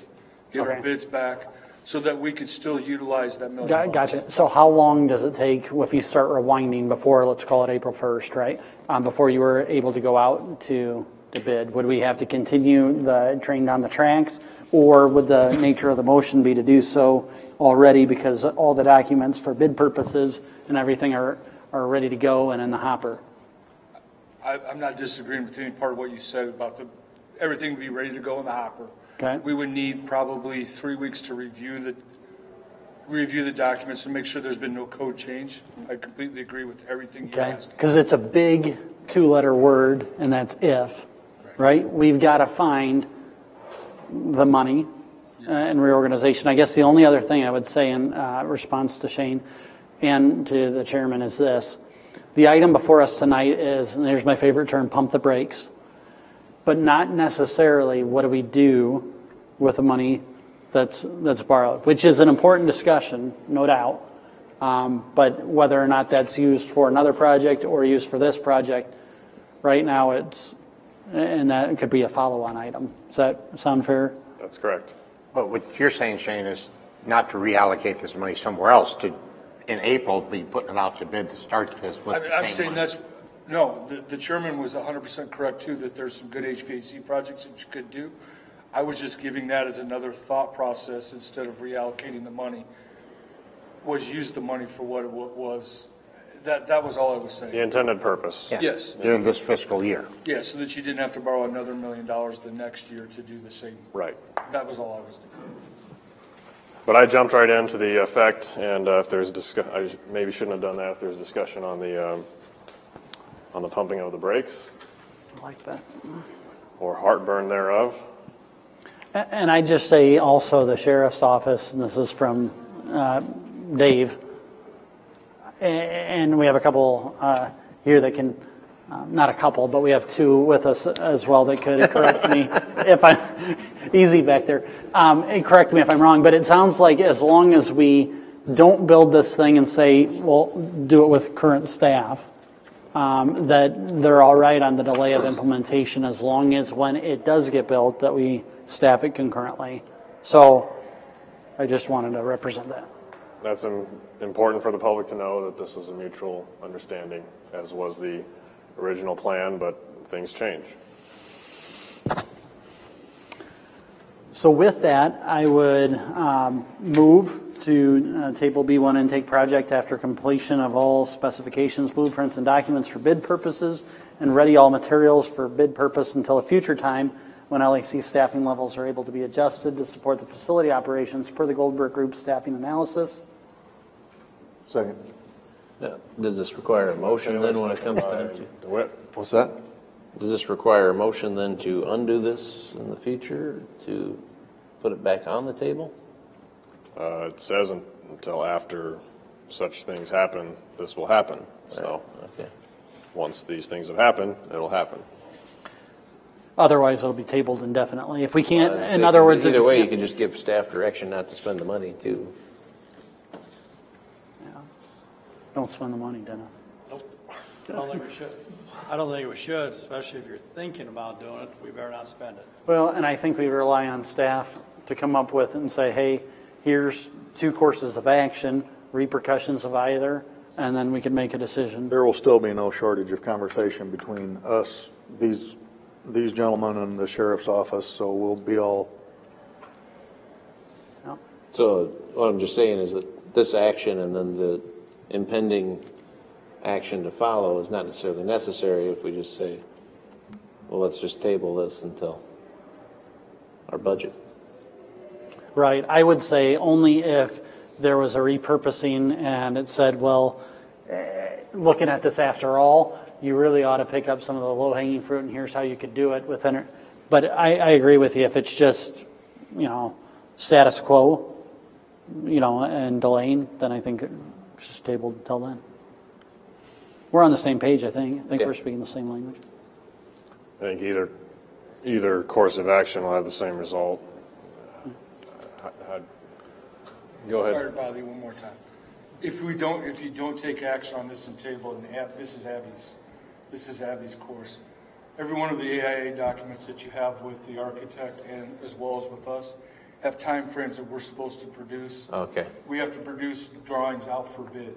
So unless you give me direction, I have a contract right now that I have to put documents out for bid. Okay. Right now. So what's literally going on here is if we don't. Shane's correct. We have architectural documents as well. Okay, so that's the difference between having staff doing it and having under contract employment. So, We would need to provide a factual notification to stop. Sounds Stop at this point. All right. So let's vote on it then. So one more time. C1 and C2. One more time. I don't know, like a supervisor with one more question. What'd you say your name was? But C1 and C2, by giving an action to stop, you guys approved the contract right now. It would stop all fees from being, so it should save you money by stopping the project, that you wouldn't have to spend all the fees to design something that you're just going to put on the shelf. That was just so that's stated as well. So again, the motion is as stated in the agenda item. Roger. The motion's by Taylor, second by DeWitt. Discussion. All those in favor say aye. Aye. Opposed say nay. Passes 5-0. I'd also move to table project C1 and C2 in the schematic design phase. I'll second the motion by Taylor. Discussion. All those in favor say aye. Aye. Opposed say nay. Passes 5-0. Item 17 from Building Services includes item A for action, approval of Siouxland District Health rooftop AC unit number 7 repair. The item before you is for a controller replacement for the Siouxland District Health Building rooftop unit AC number 7. There was a control board failure, and so repairs are needed there. Building Services in current year does not have a budget for this building. In previous conversations that we've had with Siouxland District Health Administration, there are contracts that are currently in place as part of the building lease with Siouxland District Health that requires the county to pay for repairs over $2,000 or $2,500. I'm sorry, $2,000. So we don't have a place to expense these items that come up. So I'm asking for approval to get this unit repaired today, and then in the future, as we're doing the next year's budgeting, I will be requesting that we include Trosper Hoyt as a building budgeted area line item with the finance director. Very well. Any questions? I'd move to approve $3,100 from Prairie Hill CIP G1. I'll second the motion by Taylor. Discussion. All those in favor say aye. Aye. Opposed say nay. Passes 5-0. Item B is approval of 2017 CIP funding reallocation. Building Services requests to reallocate project number B2, which was originally the LEC public restrooms, to the 2017 CIP number B12, which is the Sheriff's Administration remodel. We're making this request for several reasons. One being we certainly don't have time to get to the public restroom remodel. Another being costs are going to run over in the Sheriff's Administration remodel. One of those costs will be associated with the stoppage of Project C1. Originally, as part of that project, we planned on making or creating a small meeting area within the old LEC conference room. That was for the court's use to replace some of the current space that was taken from them as we took on food service areas on part of that first floor. So it was part of that C1 project, which we now won't have the funds for, but we can now utilize these funds to finish up that small meeting area that's going to be necessary. I'd move to reallocate 2017 CIP project number B2 funding of $16,000 into 2017 CIP project number B12. Second. Second by Radig. Discussion. All those in favor say aye. Aye. Opposed say nay. Passes 5-0. Item C is approval of courthouse HVAC project number 1, controls upgrade, construction manager contract addendum. As you know, previously, the HVAC project was originally called project number 1. As you know, we split that project into 2 projects. Previously, the Baker Group had a contract approved by the Board of Supervisors for project number 1, which we changed and split into 2 projects. This is an addendum to that original contract, and so it's an addendum to that original HVAC project number 1, which splits this now into just project number 1. And then behind this, item 17D will address project number 2 and their contract associated with a separate project number 2. I'd move to approve the Baker Group addendum to AIA C-132 contract dated 8/25/2017. I'll second the motion by Taylor. Discussion. All those in favor say aye. Aye. Opposed say nay.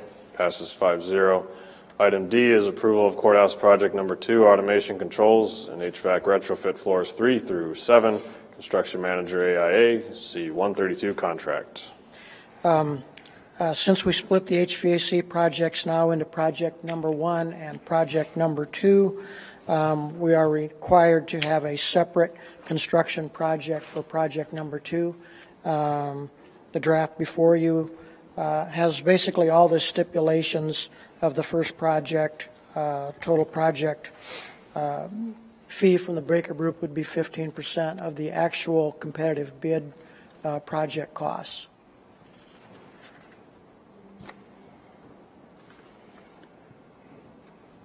I'll move the proposed motion. Second. Second by DeWitt. Discussion. All those in favor say aye. Aye. Opposed say nay.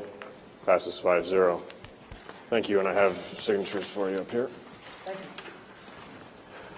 Item 18 from Board Administration, Dennis Butler, is for action approval of local option sales tax and gaming revenue budgets, deobligate and obligate FY17 line items to FY18 line items. This is basically to update these documents so the board knows what the running totals are and where the money's already been promised. Yes, continuing on with that, I have included the way the funds actually stand for local option sales tax and gaming revenue, and with the board action, if they approve the suggestions here, what it'll look like after. So we'll first go with the local option sales tax. It's been requested that the board deobligate $3,005 for Simcoe membership dues. This is because there are cities that did not go through in conversation with Dave Laser, our Economic Development Director. So we thought we'd deobligate this. This will help offset the obligation the board committed to this year. Then he'll have to go through and see if these communities are going to be on or off. So he is in the process of doing that. The other deobligation also is $8,339 from McClure On-Call Consulting Services. We haven't used those services for a year. So, and there's no future anticipation we'll be using these funds. So we request we deobligate $8,339. Now we get the other one, and this is just pushing us back 1 year. The Ag Center, Sioux City Ag Center, our first year obligation, $75,000 on a local option sales tax. It's been requested to deobligate that. We're going to push that back. The board will still honor their obligation they committed to. But we'll just push it back and start the first year in fiscal year 19. So with those said and done for local option sales tax, we'll go what we suggest what should be obligated for fiscal year 18 new items, and that's $7,292 for the Simcoe membership dues. You have done that, but we're going to formally do it again because we're saying where the funds are coming from. You did approve this already. We're just telling you where the funds are coming from. And then obligate $75,000 for Sheriff's Training Center project. Out of local option sales tax is 1/2 of what we intend to do here. That $75,000 will then be transferred to a fund I've set up for the Sheriff's Training Center. It'll be under general fund when we do our financials, but we break it separate so we can keep the funds separate. In case there's revenues coming in from additional rents, possibly from it, the donation from the potential donation from the Sheriff's Union, that we keep this money all separate so it can be very trackable in a separate fund. So in this case, it'd be $75,000 for the training center on local option sales tax. When we get to the gaming revenues, we're suggesting that the deobligate to $75,000 in fiscal year 17, current year for the Ag Center. Again, construction probably won't start for some time here yet. They did get their grants, so hopefully this will fly. We're just pushing that back 1 year to fiscal year start of 18-19 with a full 10 years from there on. And we'd reallocate that money in fiscal year 18, $75,000 for Sheriff's Training Center project, and that'd complete what the board kind of tentatively approved, $150,000, pay while 2 different funds to alleviate using tax dollars. That money again would be transferred to the training center fund, so this money is only kept separate. Actually, the financial impact is with the deobligation of some funds in local option sales tax, we actually gained $4,052. And gaming revenue is just the process of deallocating one project, reallocating the same dollar amount to another project. So the recommendation for myself is to deobligate $86,344 from fiscal year lost funds. Lost budget line items, obligate $82,292 of those funds into the fiscal year 18 lost budget for Simcoe membership dues and Sheriff's Training Center project. And deobligate $75,000 fiscal year 17 gaming budget line items and obligate those funds into the fiscal year 18 gaming budget for the Sheriff's Training Center. There's not much financial impact other than an extra $4,000 in the running total for lost funds. Correct. And Okay. if these are approved, the proposed would turn into actual on the statements back here that I provided you. And you're just pushing the funding for the Egg Center, just adding a year on the other. Yeah, we're just pushing back 1 year because it's been a long process for the city. It's finally gotten done. It's been approved. Now it's just a matter of schematics getting it rolling. Any questions? Then I'll move the recommendations. Second. Second by Radig. Discussion. With our approval, this will update these sheets, and the only change you'll need to make, Dennis, is on gaming revenue funds. Just fix the typo that says T County Treasurer. New copy. Yes. Thank you. All those in favor say aye. Aye. Those say nay. Passes 5-0. Thank you. Thank you.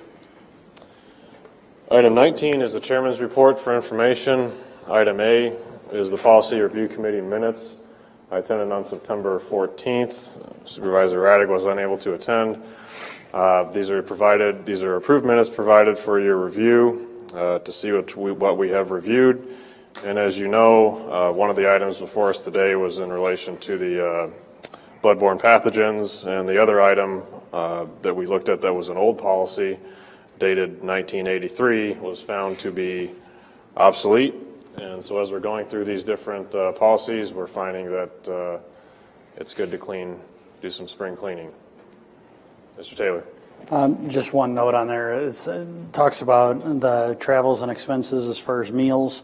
And I think it means to be noted, Jennings notes he reviews his office's claims, not aware of anyone ever approaching the federal, it says minimum per diem.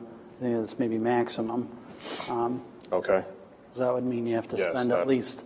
Correct. And something that I had asked the policy review committee to look at, because almost every professional organization, and I know the city of Sioux City, the Sioux City Schools, military, has some sort of rate. And not that there's rampant abuse, but we have, by golly, policies on anything from alcohol to things that I'm sure have not been an abuse that I think would be wise along the lines of most organizations that I've ever seen. So I may bring that forward in the future. Thank you. Item B is the 15th Tri-State Governors Conference I attended today. Other county representative was David Gleiser.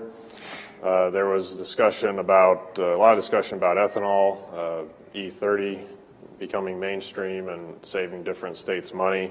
There was a discussion of course, workforce, which is something that we addressed today, really, with Home Base Iowa upstairs, and the Iowa governor complimented Woodbury County on that initiative as tackling that problem. We have to come up with creative ways to handle our workforce issues. Having an unemployment rate of only 2.8 to 3.3% in the tri-state area is a double-edged sword for people that are looking to expand or relocate in our area. But it was unanimously stated by all three governors that our credit rating being AAA among all three states sends a strong message that the Midwest is a good place to play ball and a good place to settle, a good place to raise a family, and that we honor our commitments.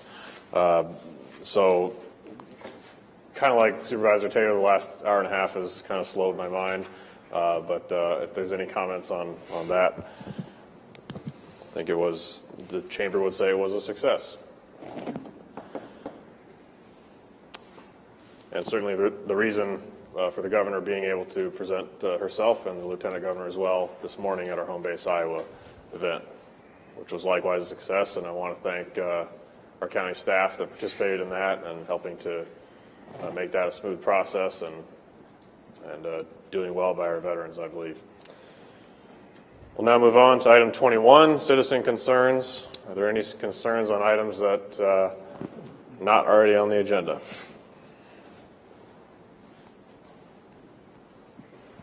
Mark Nara, Woodbury County Engineer.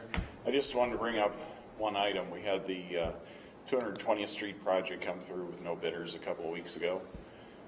We will be able to present next week a quotation for reclamation of the current seal coat and addition of a base treatment material to strengthen that road base out there. My staff and I have been looking at different alternatives for surface treatment. The base material we're using is not a dust inhibitor. There is a certain amount of dust up that goes in the material. It greatly strengthens it, which should help us resist truckloads out there. But as far as getting something on the surface, we're taking a real a quick look at asphalt surfacing on it, just straight asphalt pavement, similar to what we did out on Correctionville Road. That's looking like about 4 times the cost. Also be somewhere around 4 to 5 times the life. That would be paving once we get to that point where we're putting asphalt up on top. I don't know if this is something, this is just for the board's thought process. Right now I'm not looking for input or feedback, but if we go to that step, do we want to again review whether we should be discussing the paving agreement with those residents, or I'm not sure we can find a seal coat contractor. We're talking to a couple up in Minnesota to see if we can get them to come down here and take a look at it right now. Are they just too busy, or nobody wants that work, or do you know, or? There are fewer and fewer doing the work because there's a lot less of it being done in Iowa. The guys who work Western Iowa are pretty well booked up by the communities they typically work for.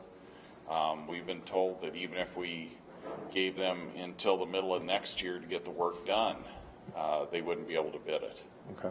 They're booked up that far out. Again, we're trying to talk to some of our neighboring states, see if we can get a quotation from somebody to come in that's somewhere near the Iowa average bids on those. We have access to those on a statewide basis. It's just that you're seeing statewide a gradual reduction in the number of seal coat roads because, as we've discussed before, it can be expensive to maintain. It is glorified dust control rather than being a pavement. And more counties and communities are going to asphalt or going to a concrete pavement on their street programs and getting away from that continual follow-up. Some counties that still are doing seal coat are doing it with their own distributor truck. That's not a place we can really afford to go. Okay. I'll probably be trying to get a quote on both for you if we can continue to pursue that, but we will at least get the reclamation done here this fall. If we have to, we might spray it with some tree sap or something just to help keep that dust down and keep that surface protected until we can't get something permanent up. Thank you for the bad news. Any other citizen concerns? Item 22 is board concerns. Are there any committee reports, first of all? Then are there any board concerns? Mr. Chair, during the House resolution discussion, my batteries weren't working, so I was hoping that we could maybe discuss that again. Do it all over again? The request was to invite the 80 people back to discuss again. Karen, get on that, please. Round them up. We'll check my batteries later. What's that? I'll check my batteries at the beginning next time. Well, Supervisor Taylor's comments are safe if they were not recorded, I suppose. Any other board concerns? Thank you. We are adjourned.